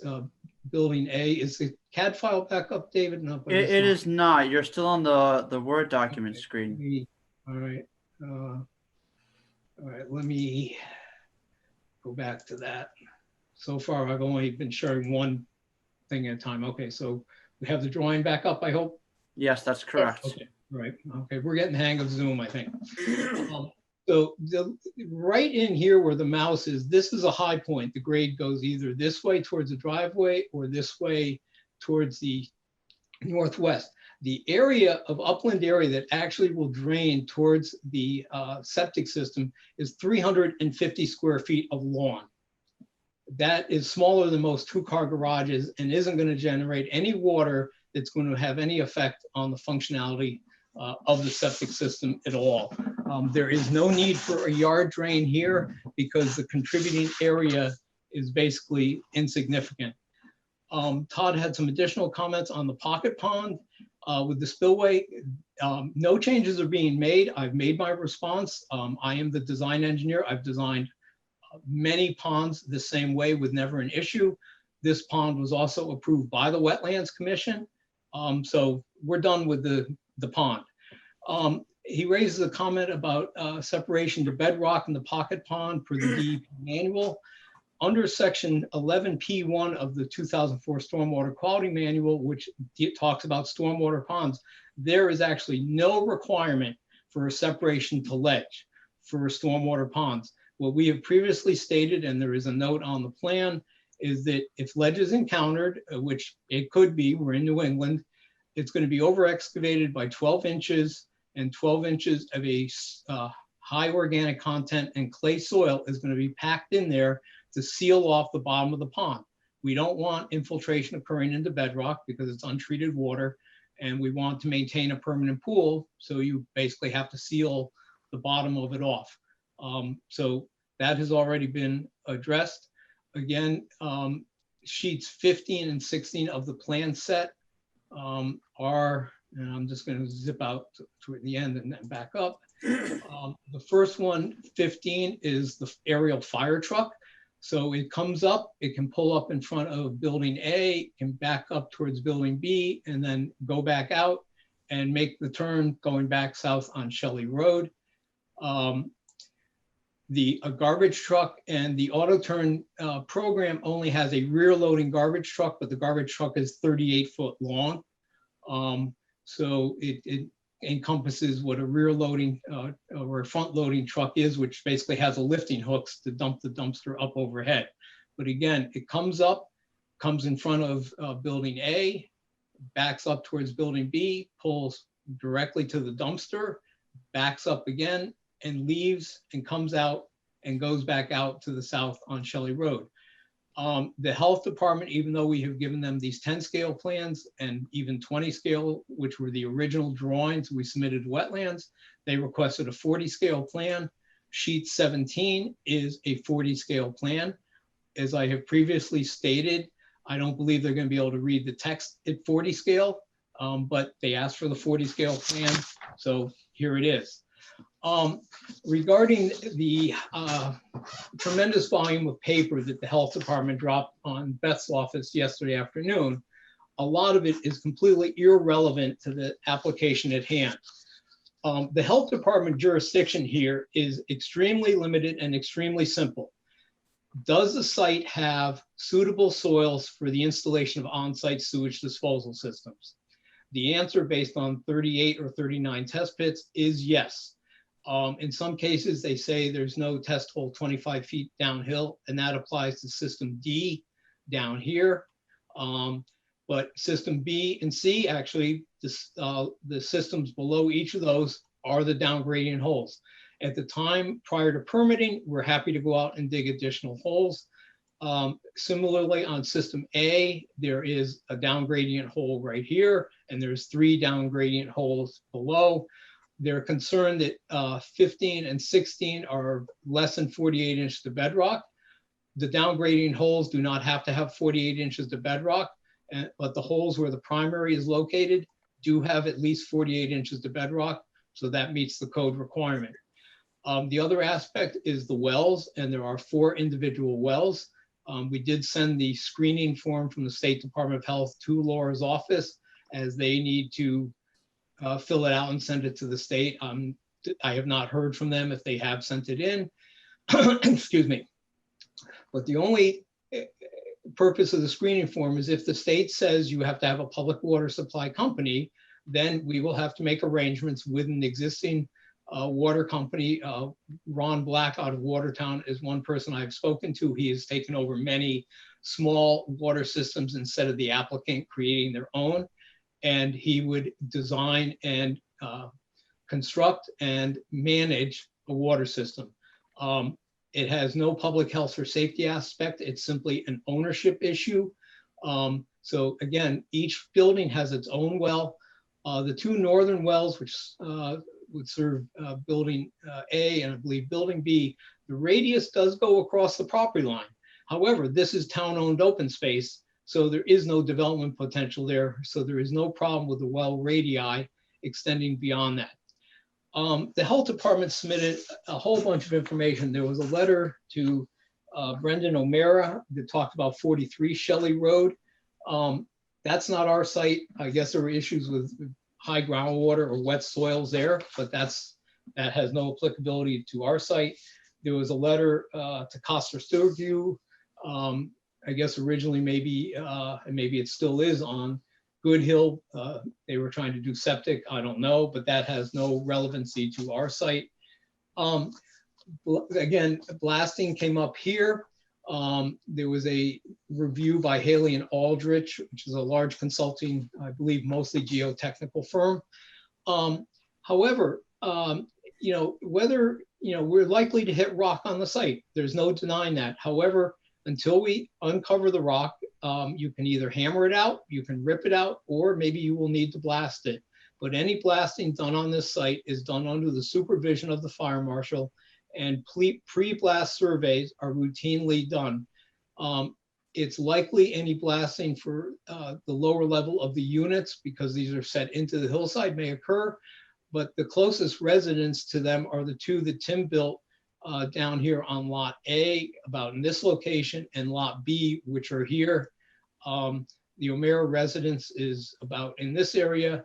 Stan Weston's houses are up here, and there's no other residential stuff around. If blasting, as an example, is necessary in the pocket pond, assuming Mr. O'Meara gives the blaster permission to inspect his property, his well, his house, prior to blasting, most blasters are happy to put seismographs on a well, or in your garage or somewhere else in your house, and so they have a record if anything gets shook, so you have a before and after survey. How rock is taken out here is what's commonly known as a means and methods issue. It's up to the contractor when they're building it, is to the methodology to use. I will tell you from other projects I've worked on, it is extremely safe and possible to blast right next door to an existing foundation. I had a project years ago in Reading, an old colonial house that had a stone foundation, and the owner was putting a very large addition on, and the contractor, which was Groundworks, who I worked for at the time, they had to excavate and they had to blast next to a stone foundation, and they were able to blast the rock for the new addition without even shaking the stone foundation. So you can blast and not even know somebody's blasting. But again, that's a means and methods at the time of construction as far as that goes. Laura also submitted a letter about large-scale septic systems in Brookfield. Stony Hill Village was one, and I forgot what the other one is. These go back to 2004. These are not community systems here. The systems in Brookfield were extremely large community systems. When I was out of college, I worked for a local surveyor who did the surveying on Stony Hill Village. And I recall, and this was before I really got into engineering, there where the area of the large system was going, they were backing up triaxles to dump the sand and backing right across the soil. And I was looking at going, if you're trying to put a septic in here, backing a 70,000-pound dump truck over the native soil doesn't appear to be a smart idea, but that's how it was built. And that's probably one of the reasons it caused its premature problem. But again, these are not community systems. Each building has its own well, has its own septic system. A community system is multiple buildings to a common system, and that does not apply here. There was another letter of March 10th, again, which is not applicable to this particular site. There was another article from 2006 regarding, I believe, water issues in Brookfield. Again, not applicable to this site at all. The health department had two letters. One was October 19th. And again, all we have to demonstrate at this time is that there is soil that is suitable on the site. And that has been done by the 39 test pits and I believe 8 or 9 percolation tests we did. There's test holes in the center area right up in here I believe they're 27 to 31. When we initially dug these, the day we dug them, we had hard pan at roughly 18 inches. The next day when Laura came out, the groundwater had filled up these holes basically to the ground surface. So none of these holes were used for any septic area. Even though they had 18 inches of hard pan, the seasonal groundwater filled up to grade as far as that goes. She makes a comment about possibly requiring groundwater monitoring. That is not applicable here because we have the minimum suitability depths of at least 18 inches to a restrictive layer where modeling or seasonal high groundwater is encountered. Groundwater monitoring is required generally when you don't have that 18-inch separation, and you might install a curtain drain to prove that you can lower the groundwater table as far as that goes. They had a concern, and I'm just going to go back to one of the larger scale plans instead of the 40 scale.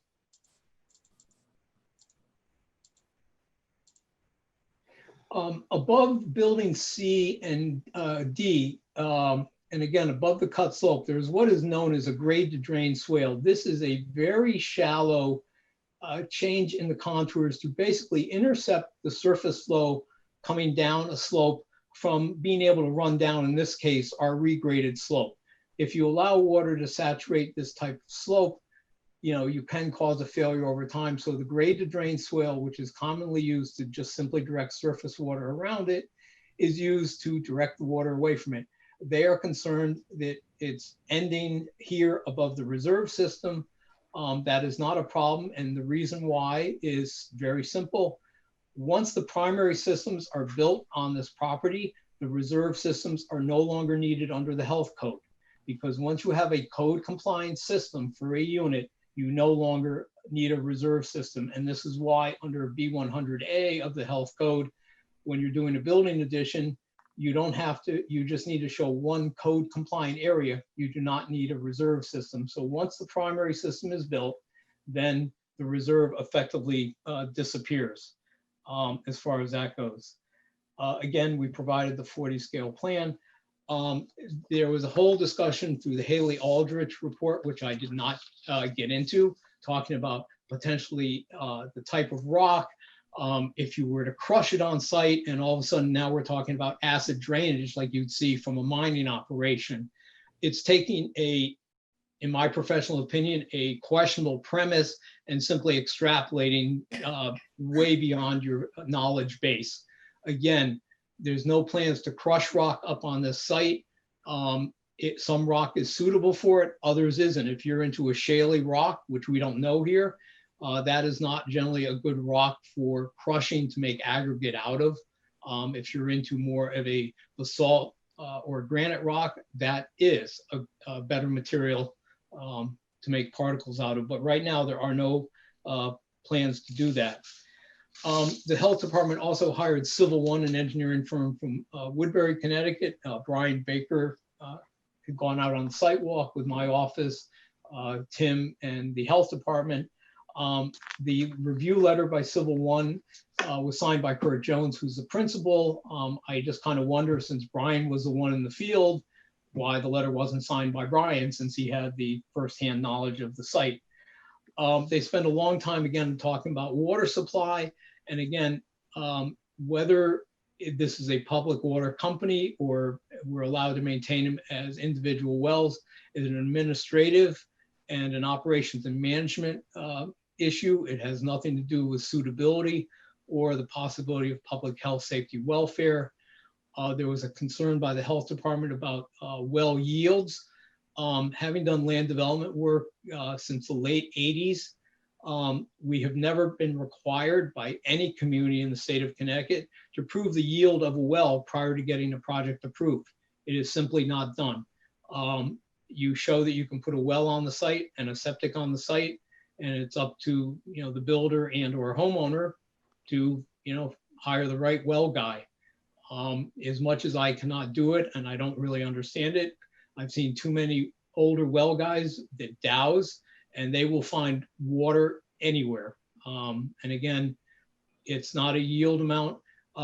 Based on the health department information, we would only need a yield of 1 to 2 gallons a minute, which is extremely low. Most wells in Connecticut in the 200 to 300 foot range will yield 3 to 5 gallons a minute with hardly any problem.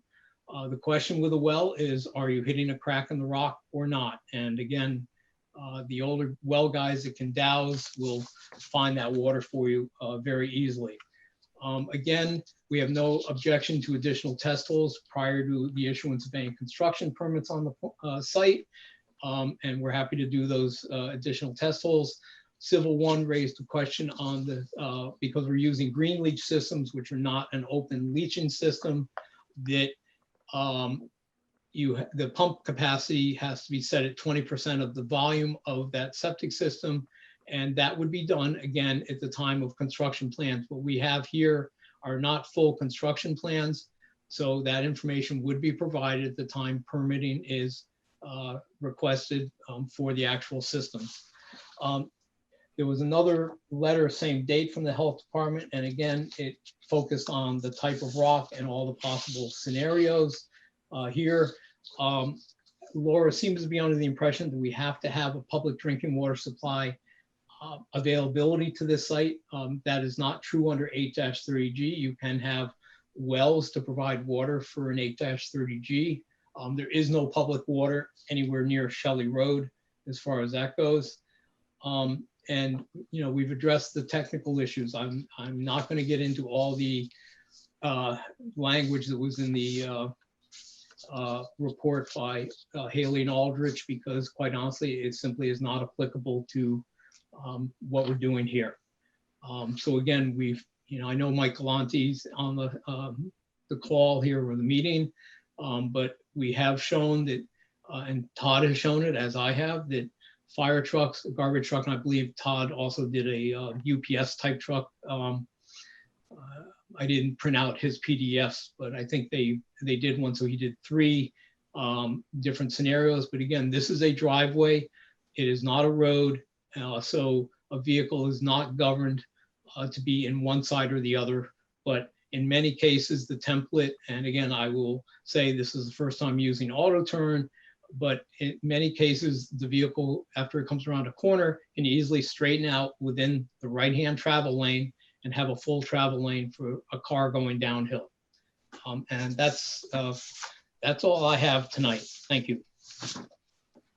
Steve, I just had one quick question, and you may have answered this. The public water system screening form, I know the health department signed off on it, sent it to Neil for you to sign.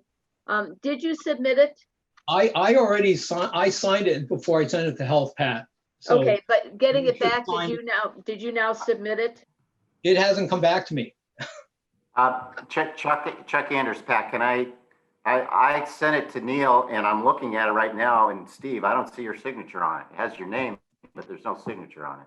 And I think you sent a little sticky saying, Okay. I think you asked her to send it I had back. sent it in. I didn't realize the health department, I had signed one in, which I signed, Chuck, and I didn't realize the health department hadn't signed it. I can stop down Neil's office tomorrow and sign it. I didn't know it was anywhere. So. Yeah, no one okay. from health. Yeah, I sent it to Neil. Neil has it. I would send it to him on Saturday. So maybe you just I'll send stop in tomorrow at Neil's office and sign it. Okay, sign it, and then you'll forward it to him? Because I think you submitted. I'll pick it up and I'll mail it to the state. Sure. Okay, can you copy staff on it, copy Beth and me on it or, as well, whatever you send. Chuck, what I'll do is I'll scan it and then send Beth a PDF of it. How's that? Great, okay. Thank you. Perfect. I did not know it was at Neil's office. Otherwise I would have taken care of it, Chuck. Yeah, I'll take the hit on that. I didn't tell Steve. I had we just didn't get around to that. I was late back to him today, but we have it. Thank you, Neil. All right. Neil, is there anything else you want to cover before we move out to the public? Well, Steve was pretty specific in his comments, but I want to say that I'm a little bit flabbergasted by the time that we spent at the last meeting discussing the driveway grade when Todd has raised that issue.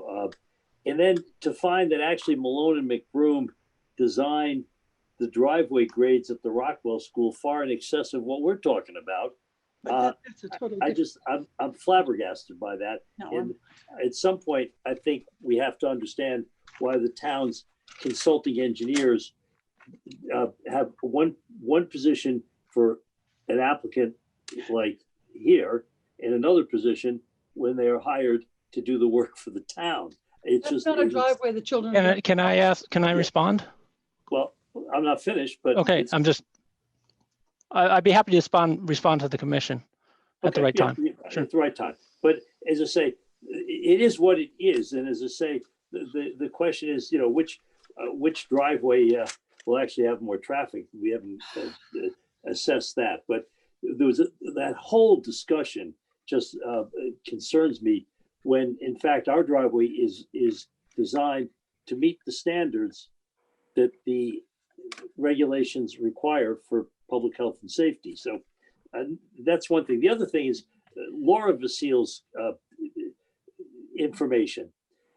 It's a disservice, not only to the applicant, but quite honestly to the members of the commission, for her to bombard this application with stuff that, as Steve said, is irrelevant.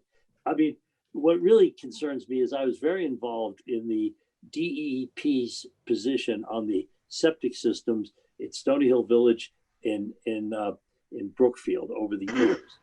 And as Steve points out, that was a community septic system. It has nothing to do with what we're designing. But a couple other things are so apparent. Those projects are so much larger. I mean, there are hundreds of units there, and we're talking about a small handful of units, hundreds of units up there. And they were built under a septic code that was in place more than 40 years ago. That was, times have changed. And, if you really want a lecture on septic and how it's improved, there's nobody more qualified than Steve Trinkus actually to do that, but we're not going to ask him to do it this evening. But the fact that she raises this issue for you to consider in this application it's a red herring.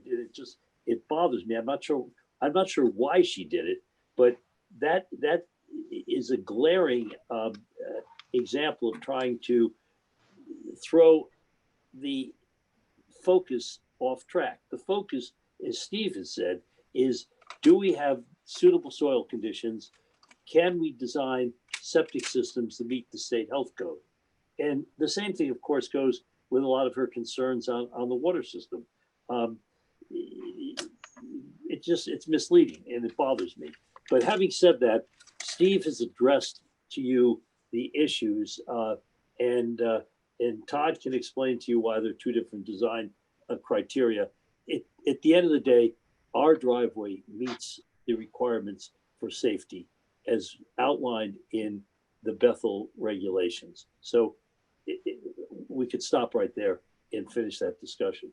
I'll let the public question or comment at this point. Chuck, is there anything you want to say before we move out to public questions and comments? Well, I will have a few comments to Mr. Marcus's comments. Yeah. That is criticizing Ms. Vasile's not here to defend herself. Wasn't her first memo. Her first memo was in June. At that time, she asked for a 40 scale plans. And she pointed out that I think that the well locations are only shown on the front page, not the rest. So she'd asked for that. And Mr. Trinkus' responses was, you don't need it. She also highlighted in that memo what her concerns were. Her concerns were the high groundwater table. And she was actually in the field with Mr. Trinkus in 2017 and pointed out there. So she flagged that issue then. She also flagged the issue that she was concerned, whether rightly or wrongly, she was concerned about the acid rain stuff. So Mr. Trinkus said, those aren't your concerns. So properly, I think what she did is she got some outside consultants. And frankly, that takes some time. You got someone from Civil One, got a geologist to look at that and got their comments and gave her comments back. So that's, and we're going to have to continue this because Mr. Trinkus has given his response, fair. So, we need our health people to look at their response and to see what they say to that. So that's where we are. Pat, may I say one quick thing? When Laura asked for 40 scales, I went through Beth and I said, they're not going to be able to read the text on a 40 scale plan. The original plans were done at 20 scale, which is the standard scale that engineers use for on-site septic systems, Chuck, for single family houses. We do this all the time. I then provided the full 20 scale plans, which we originally did for this project, to the health department because I knew the information not only was there and it was readable. So those were provided when they were asked for. And I said, again, Beth, when I explained the difference with the 40 scale, she said, all right, I'll talk to health. I never heard back after that, but we did give them 20 scales, which is a standard scale for doing septic designs. In my recollection, Steve, is at the public hearing, we reiterated, can you give us the 40 scale? And I thought we were going to do it, but be it as it is, you've said you'll give it to her and we'll move forward. It's on the last sheet of the set. Great. All right. Chuck, do you want me to have Mike Galante? Or Todd Ritchie. Yeah, why don't we start with Todd? Or Todd. Okay, let's go to Todd. Go to Mike. Sure. For excuse me, for the record, Todd Ritchie, professional engineer with Mylone and McBroom. First, I'll start out just addressing, I guess, sort of a broadside by the applicant about Mylone and McBroom's work on a cherry-picked application to the town on behalf of the town's school. That school was existing, and those grades were not designed originally by Mylone and McBroom. Those are, if you look closely at the plans that don't even say Mylone McBroom on them because they were snapshotted, you will see that either all the grades that are drawn in bold are the same grades that are already underneath as shown as an existing contours, or they're actually spread out further to the extent possible. It's essentially a resurfacing of the existing driveways. And that's essentially the extent of the work that was done in those areas. You can't start over at a school where, you know, you have driveway grades that are already existing and flatten them out and expect to meet the building grades that are already there. So I don't think that it's relevant to even bring up a project that's not germane to this application. But I'll go on a little bit further to say, if you notice on that same plan, there's guardrail, guide rail, inappropriate locations for safety, as should be required and as should be provided in those cases. So moving on, as my review letter on October 19th, 2020 was serving as a summary of the remaining items that we feel are still significant regarding this application or haven't been previously addressed to our satisfaction. The first item was the dumpster location, which after a long period of time, the applicant's engineer has now conceded that the dumpster location should be moved. And it looks like it's in a more appropriate alignment or location to be accessed without the need for a wheeled dumpster or on a excessive grade. So I believe that issue has been addressed.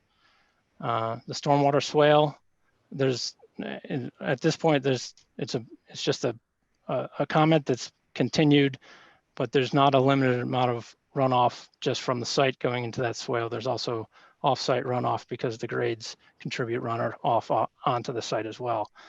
So I'll leave that to the health department to make the final determination regarding that issue. The pocket pond emergency spillway.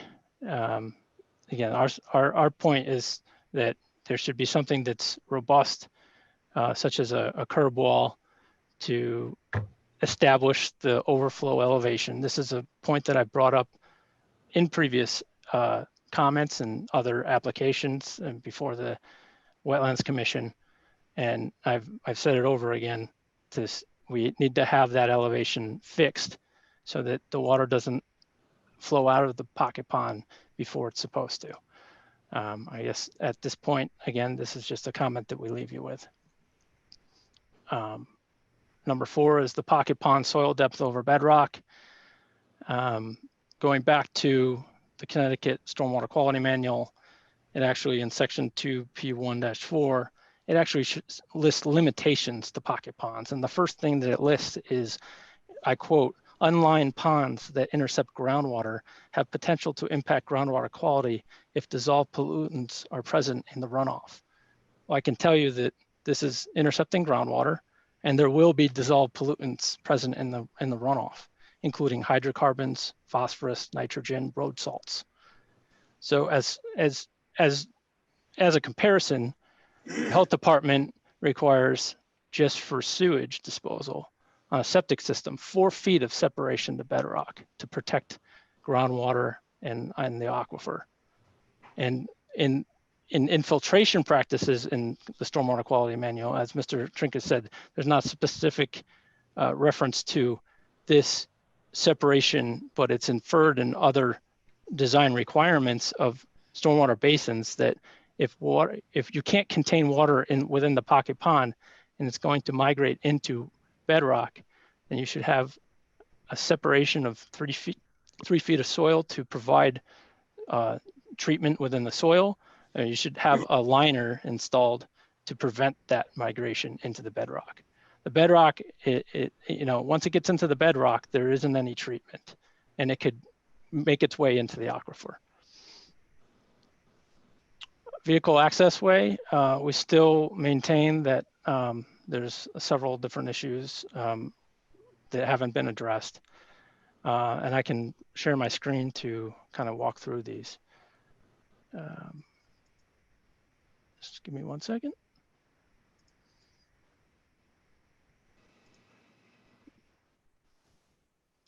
Let me know if you see. Yes, we can. Thank you. So the first is the stopping site distance. If you look in the drawings that Steve, the most recent drawings that were submitted, this curve right here, our concern is whether you can see a vehicle coming around the curve. And as we already noted, and I will discuss further a little bit later, is that vehicles aren't going to, the larger vehicles particularly, aren't going to be able to stay on one side of the driveway coming around the curves. They're going to take up the full width of the driveway coming around curves. And this wall right here, this is a retaining wall that's actually lower on the driveway side and higher on this side of the now walking path that's here. And as you can see, that the top of wall is 6 feet here. So there's a 6-foot wall along here that if you tried to look to the right, you wouldn't be able to see anything in this direction. And then likewise on this side, you have a 6-foot wall here as well. So if you're coming around here and there's something in the driveway here, how will you be able to see that? There's 6 feet here and 6 feet here. This is what we've been trying to say is, as far as safety goes, there's going to be I keep hearing a comparison between this driveway for emergency vehicle access and a single family residence driveway. I don't think there's really a comparison because there's 9 units on this, and a single family residence has 1. And if a single family residence has an emergency, everybody at that residence knows what's going on because they live there and they can accommodate what's happening. They're not going to be driving down the driveway in multiple vehicles because they're going to be all together. In this case, if you have an emergency and you have 9 different units that are all reacting differently, either wanting to flee, some maybe wanting to stay, some maybe in a state of emergency, then up at the top, then you're going to have all different types of scenarios happening. And then another issue that we had brought up was guardrail. So when you come further down the driveway, let me get around and get my bearings here, apologize. You actually have a wall that drops off in this direction. And if you look at the elevations here, this is a 9-foot wall that's now next to a 4-foot wide path. And it's within 6 feet of the edge of the driveway. So you have a 9-foot wall drop from about, let's say right about here and further down to here, that according to the building code, you actually need retaining walls with a difference in finished grade from the top of the wall to the bottom of the wall that is greater than 4 feet. You need to have guards where there's a walking surface within 2 feet of the retaining wall. So that's just for the people that are walking beside the wall to have safety. But in addition to that, I go even further to say that guard needs to be vehicle rated, because if I'm not mistaken, Mr. Trinkus said that they're actually making the curbing even more softened, so that a vehicle could, even if they need to get out of the way, pull up closer to this retaining wall to get out of the way of a vehicle perhaps that's coming around this corner.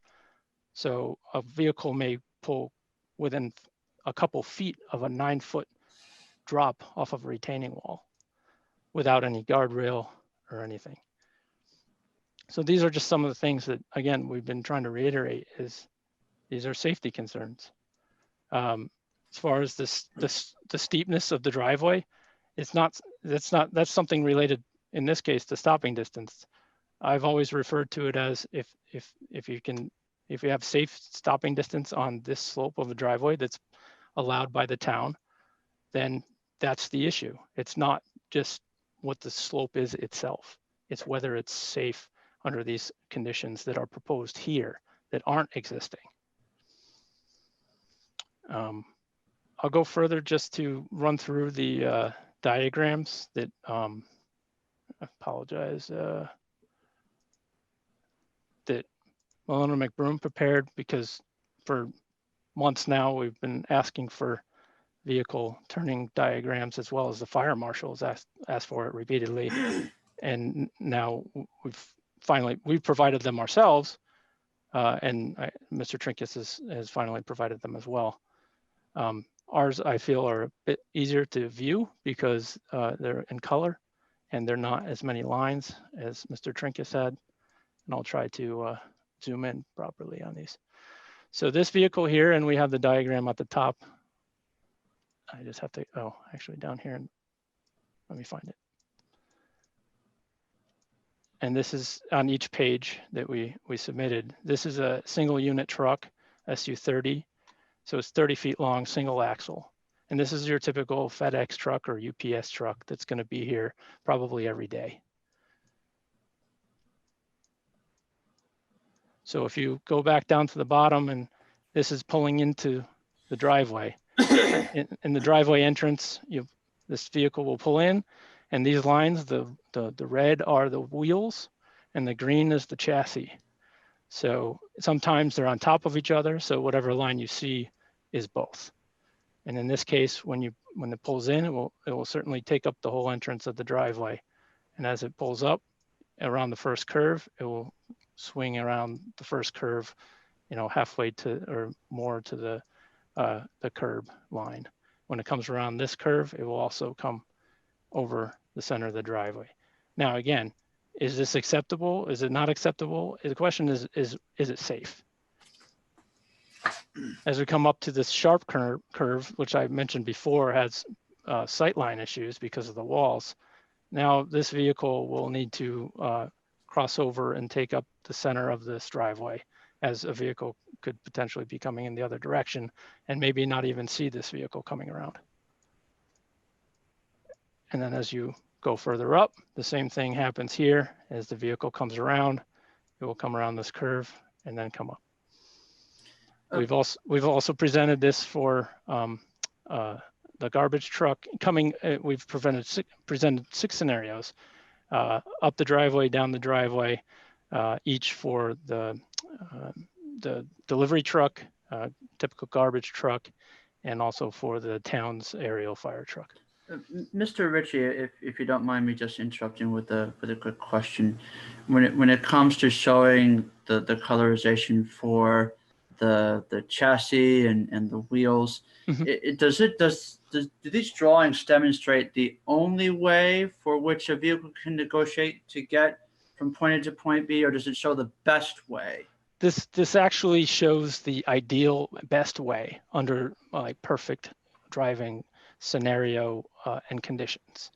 You start to throw in other things such as unfamiliarity with the driveway or perhaps weather conditions, and then this may not be the actual pathway that a vehicle takes.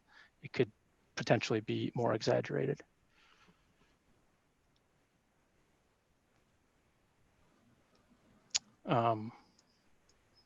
Thank you. That was my question. Sure. Thank you. Sorry.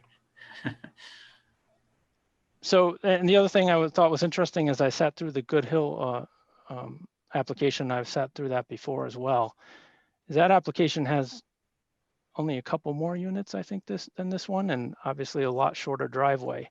But I believe that Mr. Mizuko said on the record, at least previously, that that driveway is 24 feet wide all the way. And it looks like it actually gets even wider as it gets closer to the building, if I'm not mistaken. 26, did somebody say? I saw 26. Okay. Mike Galante. Okay, Mike. Yeah. So this is 20-foot wide, 900-foot driveway. I forget which, we can go check it later. I forgot what we said last time that we were agreeing upon for the total length, but it's definitely in excess of 850 feet as far as the 20-foot wide section goes. And it's significantly narrower than another application that you have before you with similar number of units. I don't know if you have any questions, but that's essentially what I have to present. All right, Mike, do you want to go now? Yeah, Mike Galante, Hardesty in Hanover. Todd has really touched on the exact same concerns we have, and I'll just touch on certain ones as far as the road itself. Call it a road, call it a driveway, but my concern is and has been from day one that it's a 20-foot wide roadway. It has 4 sections that have tight curves in it, and as the truck turning templates show that Todd just showed us, and I've seen them before, I actually went through them yesterday, show that the delivery truck, the garbage truck, and certainly an emergency vehicle, fire truck, go over the, let's call it the center line of this road on those 4 curves. And it's a significant going over the line as you come around a curve. That combined with a 20-foot wide roadway and a car coming down that may or may not have the stopping sight distance and may not have the visual line of sight that's now pointed out with retaining walls and potentially guide rails in the future, to me is a safety concern. I've seen 20-foot wide roadways serving developments, and you put some snow on it and it's now 18 feet wide when it snows. So let's face it does snow in Bethel. Maybe it didn't snow much last year, but it does snow in Connecticut, and this is a concern. So I'm very concerned with the 20-foot wide road as it's shown with all of these curves in it. There are 4 sections that are very tight, and the turning templates for the trucks, various sizes, show that the truck travels over that center line and is virtually in a head-on situation on those locations, or those curves, where you may not see the car coming or the truck coming in the other direction. So that's a concern. At the bottom of this road, where it hits Shelley Road at a new proposed intersection, we pointed out, and the Mylone plans show it, that the truck turning into this road, coming from the south, will turn in and go over that exiting lane if someone's sitting there in a car or a truck, whatever it might be, and they actually can't make that turn with the radiuses that are shown. There are solutions for these things, but the applicant has to address it. The last comment, and I'm not cutting it short, but Todd covered a lot of it in very good detail, and we're really in sync as far as our concerns. The other comment I had was on the intersection site distance at this new location, this new intersection. My comment really is, and Steve said, a 10-foot setback for measuring site distance. It's actually 15 feet. It was 10 feet many, many, many years ago. Conduct changed that quite a while ago, and they used 15 feet. What it means is simply is a different measurement, and in the end, a different need for clearing vegetation or potentially regrading, looking to the south probably. And it is all within the town right of way, but I did mention it in the letter just to make sure that that's the case. But we believe this should be addressed. Again, this could be a safety concern, and every development we do, and we work for towns, we work for developers, we do the same thing whether with whatever side of the fence we're on. We provide the intersection side distance, and we typically, unless there's something else in the town regulations, we follow the conduct standards, and we base it on the speed of the road. This has a posted speed limit of 30. But I don't know what the speed is of the motorists traveling on this road. It might be something higher. And you would have to provide that intersection side distance, sometimes you'll see ISD, intersection side distance, for what's called the 85th percentile of speed of the motorists traveling on this road in each direction. So you need to do a limited speed study to document that and follow the standards with conduct to determine the ISD or the intersection side distance needed. Now, Steve provides 250 feet of sight distance from a 10-foot back on this new roadway at the exit lane. I don't know if that's right or wrong. We don't know the speed. It should be 15 feet back instead of 10 feet. But my comment is it should be addressed to provide the safest intersection that's possible. And that's really the purpose. I won't go into any more detail, but the sidewalk on the side, or the gravel sidewalk on the side, I'm happy to hear that. I do have a concern that it's a 4-foot wide gravel area that a car may use to pull off the road to permit a truck to come up the hill. So we need to keep that in mind when we look at the aspects of the layout of this road. And the bottom line is I'm concerned about 20-foot wide roadway. And I'll leave it at that, and I can answer any questions now or later. Thank you, Mike. Thank you. Chuck, did you want to add anything else before we go out to the public? No, Madam Chair. Okay, thank you. Shouldn't we let them address that? Pat, can I add something real quick? Absolutely. Okay. For the record, Dave McCollum. I'm just going to throw this comment out here, and I'm just throwing it out here because I have experience with one of the items that was included in the revisions, and I think it's the removable rubber speed bumps. If I'm understanding that, if that's what they are, is to my understanding that those are not kept up year round. So if you're trying to use those as a constraint for vehicles in terms of how fast they traverse this driveway, the most concerning time of the year where you would want to keep vehicle speeds down, which I would imagine being the winter, those rubber speed bumps would probably be removed, as it's difficult to use a snow plow over them. They get caught in the material if you don't know exactly where they are, and they easily get displaced or damaged. So it's to my understanding that those traffic control devices aren't kept up year round. If I'm understanding if my understanding is correct as to what those are, that's just my comment for that. And I don't know if that was the correct time to chip it in, but I just figured I'd mention it for the record. Thanks, David. All right, David, do you want to check and see if we have any questions being out? I see Erin O'Mara has her hand up. Yes, she is the only person at this time that that appears to have her hand up, and I'll just shout out a friendly reminder again to those in the audience. You would use the toolbar at the bottom of your Zoom program to access a button called Participants, and a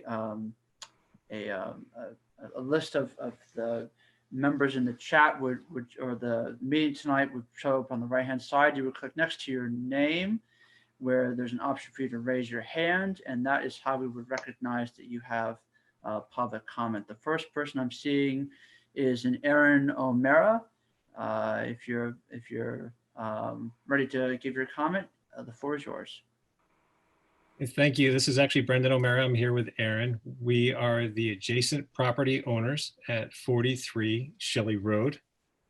I have a couple of comments and a host of questions because thankfully Mr. Marcus has pointed out to me, and I was curious as to why in the last 3 hearings when I brought up comments, they haven't really been addressed by the applicant or his support team. And that's because I think I placed them as comments instead of questions. So I will rephrase them to both the applicant's team and to the commission as questions at this time. But first, starting with a couple of comments, just noting that that school that was brought up as having driveway grade issues was built in 1971, I believe. So I'm going to guess that the laws have changed a little bit since then. So agreeing with Mr. Ritchie that maybe those aren't relevant. I would also say we seem to be having a lot of debate on whether this is a driveway or a road. I know at the very bottom, based on where it was staked out for the P&Z walk, that opening's got to be at least 40 feet wide, maybe 35. I don't know. I didn't measure it, but it's certainly much wider based on the stakes that say left side, right side, and center for what a driveway normally looks like to me, if it's considered a residential area. And also, I'm just personally not aware of any driveways that have stop signs at the end. So if they agreed to add a stop sign and not consider it a road, I'm a little bit curious about that. But for the rest of these, I will ask as questions. So perhaps they can be addressed by both the applicant and or the commission as appropriate. Starting with, Mr. Trinkus mentioned something about reserves for the septic area and whether they were needed in all instances or not. I would need some clarity for the town on what the exact ruling is for town regulations on that. I did see on the plan drawings on the septic systems to the right side of the plan, which is, I guess, to the east, there are reserves for B and C, but not for D. And I also couldn't really easily find one for A on the left side of the plan or the northern side. That said, so my question is, are all the reserves needed, and are they following the rules for the reserves? Related to that question, when we did our reserve for our building lot at 43, we had to have a septic reserve in a different area. Their reserves on the eastern side of the plan are within feet of the existing. To my limited understanding, reserves are for when a primary area fails. I don't think you could put a reserve within feet of a failed system. But then again, no expert. I would like the town or the applicant or any of the engineers on the call to clarify that position for me. Are those septic areas on top of the right of way, and is there any setback requirement for that? On the drawing, they look like they're literally touching. Is there a requirement to have them set farther back, perhaps more to the north? I think the applicant's engineer addressed the DEP advised development about row schist and Rattler Mountain schist and whether or not we were crushing gravel, called it, if I'm remembering his words, possibly a guesstimate versus reality. The water system where I live is my reality. So I would like to know how they can guarantee there would be no acid drainage impact on my well. And if there was, how could the builder mitigate it? If I'm to quote Todd Ritchie, once it gets into the bedrock, there is no treatment. That gives me a lot of concern for my family's health as far as the water we drink and shower with every day. And I would ask, related to that, if the town could tell me whether or not blasting or hammering and the addition of several additional wells in an area where the groundwater is high, according to the Bethel Health Department. And by the way, we had to do extra rounds of engineering. We had to do extra rounds of design. We paid a lot to get our septic and water systems in place because of the groundwater at 43 Shelley. And I'm going to guess that the water system and the groundwater is not respectful of an arbitrary line drawn on a property map. How they're going to guarantee that the work they are doing with the wells is not going to drain my shallow well, require me to drill an additional well, require me possibly to move my well. If I had to move it to the other side of the property, that would require blasting again for me or hammering. So I think if we're looking at this as a health and safety thing, I mean, the water you drink, this is an everyday occurrence for us. It can have long-term impact. And I'm unclear as to who is responsible for maintaining the health of my water system at my property. So I would also say that, does this have an impact when we talk about the driveway or roadway again and the sight lines on what I'm allowed to plant on my property? If I decide because someone has slapped up a bunch of units adjacent that I want to plant a tree line front to back on my property and the tree branches are growing into the driveway area of view. Is that something I have to take into consideration? Are there limits put on what I can do with my home? I would also take a look at things that were entered into the public record from an email from me dated 28th of September where I brought up comments about the proximity of my well is 55 feet roughly away from the pocket pond that could in fact have hydrocarbons, antifreeze, other types of contaminants in, whether or not it has a clay bottom, potentially infiltrate my water system. Is there light pollution concerns? Are there other things that on icy occasions from a safety perspective, people could slide off into the pocket pond, possibly even encroaching onto my property with vehicles based on the severity of the steepness of the driveway and the weather conditions that we could have in place. Lastly, I would ask the commission, and I would love, or I actually have two questions for the commission. One is financial health a health concern, right? Because I would say that there's very little chance that this development will increase my property value. And I am the immediate adjacent property owner. On the northern side, there is open land right now that is for sale. I've seen that they've already had to lower their price to try to get an attractive buyer. And I don't see how this is going to help me out at all with the amount of investment and time and effort we've put in over the last 17 and a half years of living here and developing the property. And then I would also say, do you think that a shallow well next to a pocket pond with wells drilled for this many units with 3 different septic areas directly uphill of our well with some sort of blasting or hammering done, given the landscape, the amount we had to do here and the sheer amount of rock sticking out of the ground. Can anyone there on the commission tell me that this does not pose a health and safety concern for my family's water and our quality of life here at our home? And with that, I'll wrap up and they can be answered by whomever they want and in whatever order. Thank you very much for your time. Thank you, Mr. O'Mara. I'm seeing next a Brian Keenest. Thanks, Dave. Brian Kinnis, 42 Shelley Road. Just a few comments and questions. I see that Steve had added the 4-foot gravel walkway for the safety of the pedestrians walking up and down the road. This is a gravel walkway that I'm not sure how will be maintained in the winter. And I don't know about walking up a 4-foot gravel walkway on a 12% grade on ice and snow and how that is safe for anyone trying to do that. Brings me to my second point, that we've gone ahead and added a 4-foot walkway to the driveway because it's so narrow. The kids, our kids, have walked up and down Shelley Road. It's not the safest of roads because it is so narrow. What's the plan for Shelley Road? Because the kids are not going to stop at the end of Shelley Road and have the bus pick them up there. What they will have to do is walk up to Lime Kiln. So either they're going to get a ride or they're going to walk down Shelley Road, which is unsafe because of the hills, and that the bus company has changed the route in the past, but only for the younger kids and not for the older ones. So the other comment I want to make in question would be, has the town looked into the fact that there are no public services nearby for people to access by walking, as this is an affordable housing project and not, you can't assume that everyone will have transportation and they may have to walk to a bus stop, a grocery store, or a pharmacy. Now, without having to walk out onto 302, which is a state highway, I do not know how they would access those services.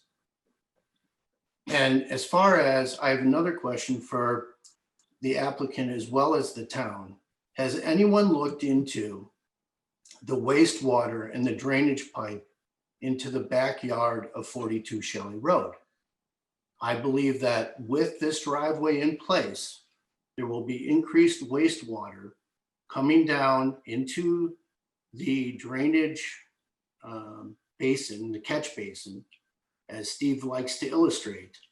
And this will then go into our backyard and flood out our backyard. So I just want to know if that's been addressed as well. So that's all the comments I have for this evening. Thank you. Thank you, Mr. Kinnis. I'm seeing no one else at this time, Pat. All right. We'll move to the applicant for responses to the comments and questions that you just heard. Pat, this is Steve Trinkus. Let me address, I think, Brian's comments, kind of go backwards a little bit. The walkway, obviously when the driveway is plowed, snow will wind up on the walkway as it does on any sidewalk in the town of Bethel or almost any other community. The applicant will then have to clear the sidewalk generally with a snow blower so that it's passable. It's no different than maintaining a sidewalk. That's the obligation of the owner of the complex, is to keep his access, both vehicle and pedestrian, safe as far as that goes.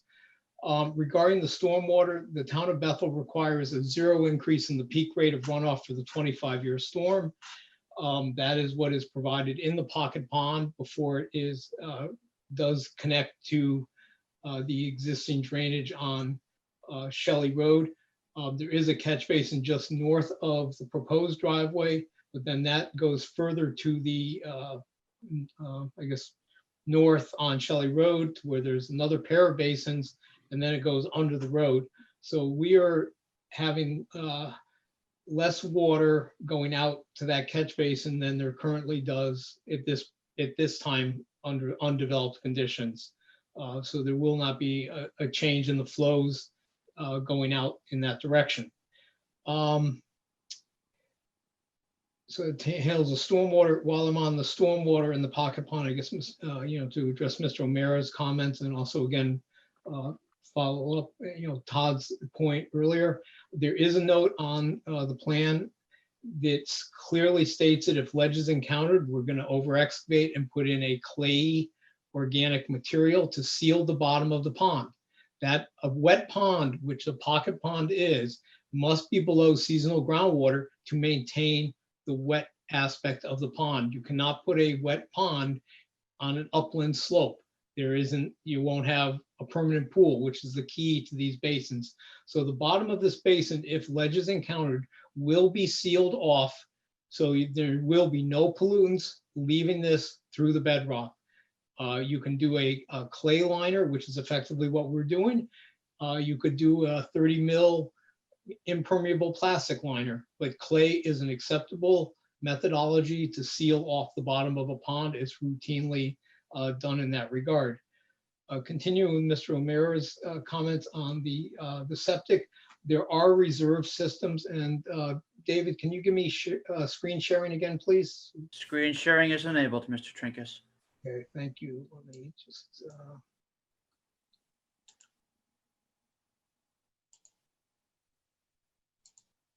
Okay, so in zooming into the septic systems, here is system D. This is the primary system, the solid rectangle with 39D, which happens to be a test pit in it.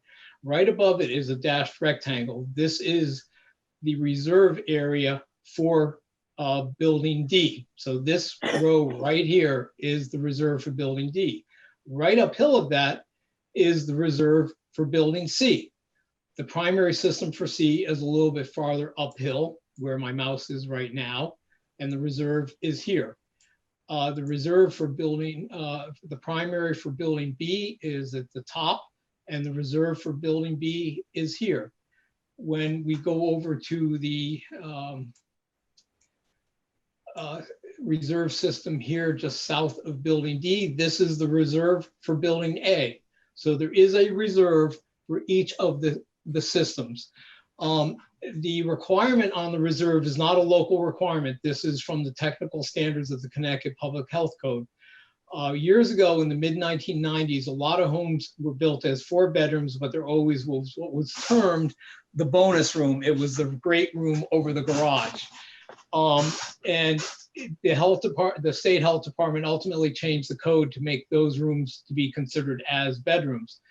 And on a project in Ridgefield, Connecticut, there was, it wasn't one of my projects, but a homeowner wanted to put a pool in. He had a brand new system put in, and he wanted to put the pool where the reserve was. And the state health department said, yes, the reserve is only there during the active construction period, so that in the event, if the contractor messes up the primary system, and I'll use A and B here as an example because we can see them both at the same time. If something happened here in area for the system for area A, building A, I should say, we couldn't utilize it. Whether we stockpiled inadvertently 1 million yards of material on it and we compacted the soils, the system would be relocated to the reserve. Once there is a code compliant system for a building, the reserve under the state code does not need to exist. It is there during construction only. In the event the primary system somehow gets disturbed, messed up, whatever terminology you may want to use, then you have somewhere else to go. But once you have one code compliant system built for a building, you no longer need a reserve, and that is from the state health code. Regarding the wells, all the wells are at the top of the hill. I'm assuming, Mr. O'Meara, if your well is roughly 55 feet from the pond, that it's roughly where my mouse is, down here, if that's, fair, somewhere in this area. Again, with wells, you either hit a crack in the rock or you don't. There are 2 wells for the new single family houses, which Tim did a number of years ago, directly north, more or less, probably. This lot A is probably closer in elevation to your lot as it drops downhill as we go out Shelley Road. But there were wells on both those lots, and I assume you had no change in your water condition at that point. It is extremely unlikely that any well up here would have any effect on your well at all. The way to check that is to have a yield test done before and after by a certified well guy to evaluate, what is your yield, before and after. The septic systems being uphill, they are way beyond the 75-foot requirement under the public health code for a separation distance. And I will tell you professionally, having designed over 1,000 systems in the state of Connecticut, these systems will not have any adverse impact on your well and the water quality in your well. As a matter of fact, septic systems are really the ultimate recycling system when you think about it. We draw water from a well, it goes through our house, goes out through the septic tank, out to our leaching field, where it is purified by flowing through the select fill and the underlying native soils primarily, and recharges the shallow groundwater, and ultimately gets into either the shallow or potentially deeper groundwater, depending on the geological conditions. So it is the ultimate recycling system of taking water out of the ground, using it, putting it back, and purifying it, as far as that goes. The construction itself and the presence of the pocket pond 55 feet from your well will not change any of the hydrologic conditions for your well, because again, the bottom is going to be sealed. Pollutants are not going to be leaving this basin because it is a sealed bottom. That is the bottom line. It is also vegetated, and the water quality treatment occurs by the contact time of the runoff between the soil and the vegetation. It becomes a natural marsh open pond system effectively, and that's where the water quality treatment is. Speaking to metals and hydrocarbon loads, again, this is a driveway with a limited parking area up here.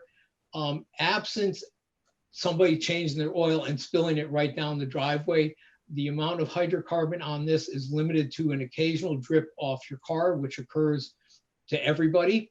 And ultimately, if it's not raining out, it sits on the pavement surface. It might even sink into the surface a little bit.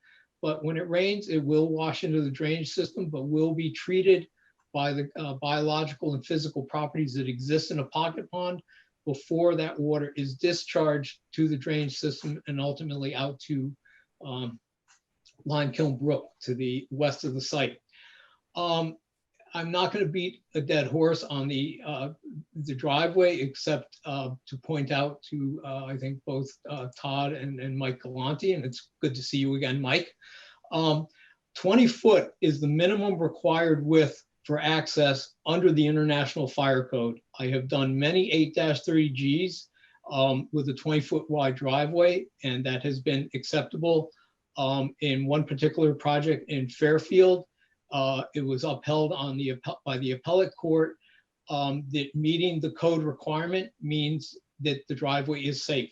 20 foot is the standard under the International Fire Code to provide emergency access to the site. If you choose to go beyond it, as perhaps Mike Mizuko did on Good Hill, that's the prerogative, but 20 foot is the minimum under the International Fire Code for access. In speaking about vehicles going slightly over the center line, I think the commission, and I do wish Beth was here tonight because she has a lot more knowledge. Just south of our site, I believe a couple houses south of Mr. O'Meara, is the driveway which goes up the hill, ultimately up to Stan Weston's property, which is way up here at the top of my plan. That driveway, when you're coming north on Shelley Road, you almost have to make a 180-degree turn back into that driveway. It weaves up and around the hill and ultimately up to Stan's. That driveway services 6 home sites. If a fire truck has to go up there, that fire truck has to come down to the end of Shelley, turn around, and then come back facing south in order to go up that driveway. That fire truck would never make a 180-degree turn to get up there. However, that driveway is also substantially steeper than ours, and if the fire truck is going up it, it is taking up the entire width of the driveway up to the top. And this is the same condition that exists on every single family, and quite honestly, any common driveway in this area. Many towns have a 16-foot width for a common driveway that would serve up to 2 or maybe 3 home sites, as Ridgefield has. And if there was an emergency vehicle, he is taking up effectively that whole driveway. And if you are coming down the driveway and that fire truck is going up, you're going to pull off the edge of the road, or you're going to back up and let him go up there, and then you're going to leave the site. You have to pull over for emergency vehicles. We do it on the highways all the time. I was just in a case like that 2 days ago. And people both heading north and south on Route 6 here in Southbury pulled over on both sides of the road. The ambulance drove right down the middle of the road as he was approaching an intersection. And we were all just pulled off into the shoulder area, and he drove right down the center line of Route 6 through the intersection. So emergency vehicles have the right of way. We will take Todd's comments and Mike's comments into consideration on the driveway, and we will go back and look at the curves. But again, it meets the minimum requirements for access, but we will go back and look at it. I'm not sure if there were other comments as I was briefly on the phone, Pat, but if there are, let me know and I'll be happy to address them. He did ask about intersection site distances. Okay. Oh, yes. I'm sorry. Yes. You know, this is not a DOT road is the first answer to this. In a vehicle, and I would ask anybody to think about their vehicle, whether you're in a small Volkswagen, whether you're in a Mini Cooper, whether you're in a giant SUV, if you pull up to a road intersection, how far back are you from the edge of the road? Probably 6 to 8 foot. So 10 foot back at 3.5 foot for Shelley Road, where I have no traffic coming from the north end of it, it's a dead end road. And yes, could a homeowner down there come out? Yes, I can see it. But 15 foot is not required here. This is not a DOT road. The DOT standard does not apply. Sound engineering judgment applies. The town of Reading historically used 10 foot, and actually their sightline requirement was safe and adequate. There was not a distance to it. And because many of the Reading roads, like many of the older roads in Bethel, I'm sure were more or less old cow paths that were simply paved over. And if you were 15 foot back, you couldn't see anything. But that doesn't mean that being at 10 foot is unsafe by any measure in this particular case. In this location, you can see way more than the minimum 250. We shot 250. I will go out and verify that you can see 300 if the posted limit is 30. But it is not unsafe 10 foot back. And I would agree, I think one of the commissioners made the question of, you know, we're putting in a stop sign and stop bar. There's no other driveway, to my knowledge, in the town of Bethel that has a stop bar and a stop sign on it. We're happy to put it on here, but it really is not warranted. People coming out the driveway know to stop before they hit Shelley Road. Thank you.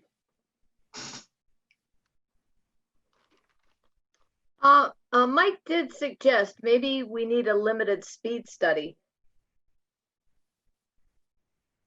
For what, Pat? Or Mike, can you clarify? Mike, can you provide input to that comment? Yeah, typically what you would do a radar study over a period of time. You know, what the standard is, I would say a minimum of 20 vehicles. Obviously, Shelley Road's not a very busy road, but 20 to 50 vehicles sampling. And then based on that, you would come up with your site distance that's needed. You're basically talking 85th percentile. 85th speed. percentile, yes. Mm-hmm. You know, I wouldn't, you know, disagree if we're on a through road or 302, Mike. This is a dead end road.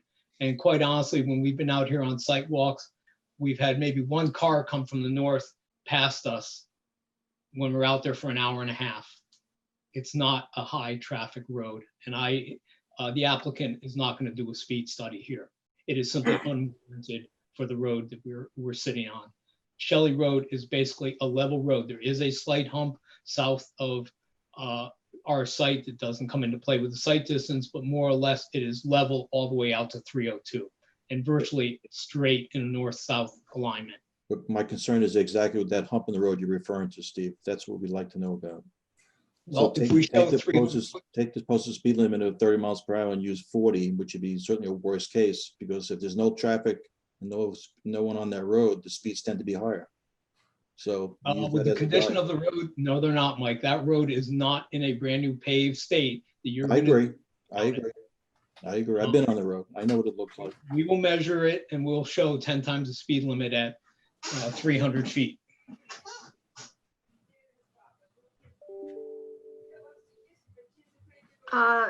Steve, is it difficult to get a radar study set up out there?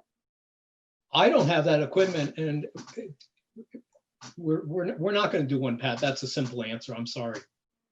It's unwarranted for this scale of development. There was no request to do one on Taylor Avenue with 18 units. There was no request on 91 Worcester, which was 12 units, both of which are much busier roads than Shelley Road.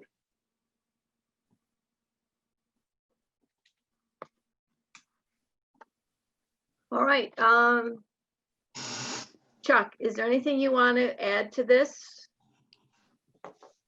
No, I think we need to talk about a continuation date. Correct. I would also point out to the applicant that there's a fire marshal memo that it has not addressed.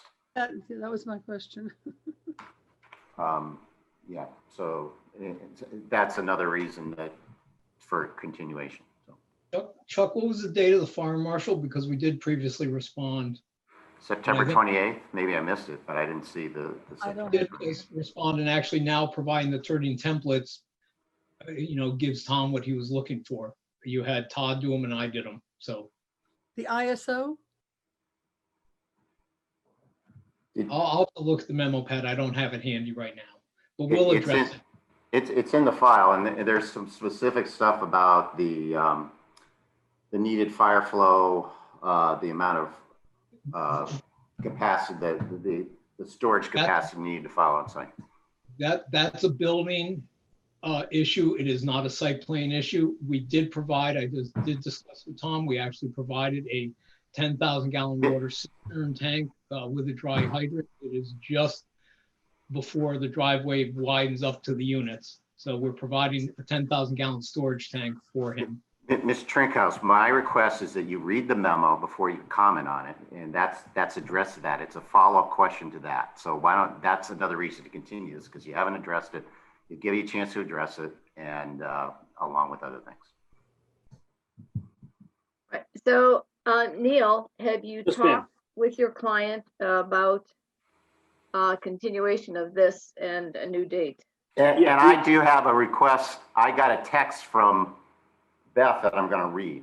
Okay, perfect. It says, I appreciate the concern shown by all and respectfully request that the applicant grant an extension to November 17th, 2020, to allow for final comments by myself and all experts involved with this application, considering the extenuating personal circumstances, as long as a quorum of the commission is available. I will make arrangements to reschedule the Zoning Board of Appeals meeting, which I guess is also on that date, and appreciate cooperation of the applicant. Thank you. Hey, Chuck, you and I had discussed this afternoon, and we talked about November 10th, which I Right, thought your client couldn't make it. Yeah, but he's changed his plans to accommodate that. So at this point, why don't we let Beth have her ZBA meeting on the 17th? And why don't we go with your original date? The 10th. Or Okay. earlier if you'd like. No, I think that's, I mean, there's problems. There's other problems. There's election date. They can't reschedule the one for next week. They got big public There's an hearings. election? Oh, that's a very valid point. I forgot about that. Chuck, the 10th would also be better for me. I am actually going to be traveling on the 17th, coming back to Connecticut. It will be It would be a regular P and Z night then. Is that a regular hearing? Yeah. Yeah, I Let's think see. that would work. I mean, it was okay with her this afternoon. I'm just trying to text her now, actually. Okay. David, do you know what we have on the agenda for the 10th? That's a good question. I do know there are at least 2 items that are being considered by you guys. I can't recall the addresses off the top of my head. Excuse me, David, there's an accessory apartment. Yep, that's one of them. Application. And I don't know what the other is. Yeah, Well, the accessory doesn't take long, so. No. There might be a Greenwood Avenue application. yeah, that's the one that I was thinking of. 155 Nancy. Greenwood. That's correct. Oh, that's right. And that's a good size application we're reviewing right now. Yeah. And that opens that night.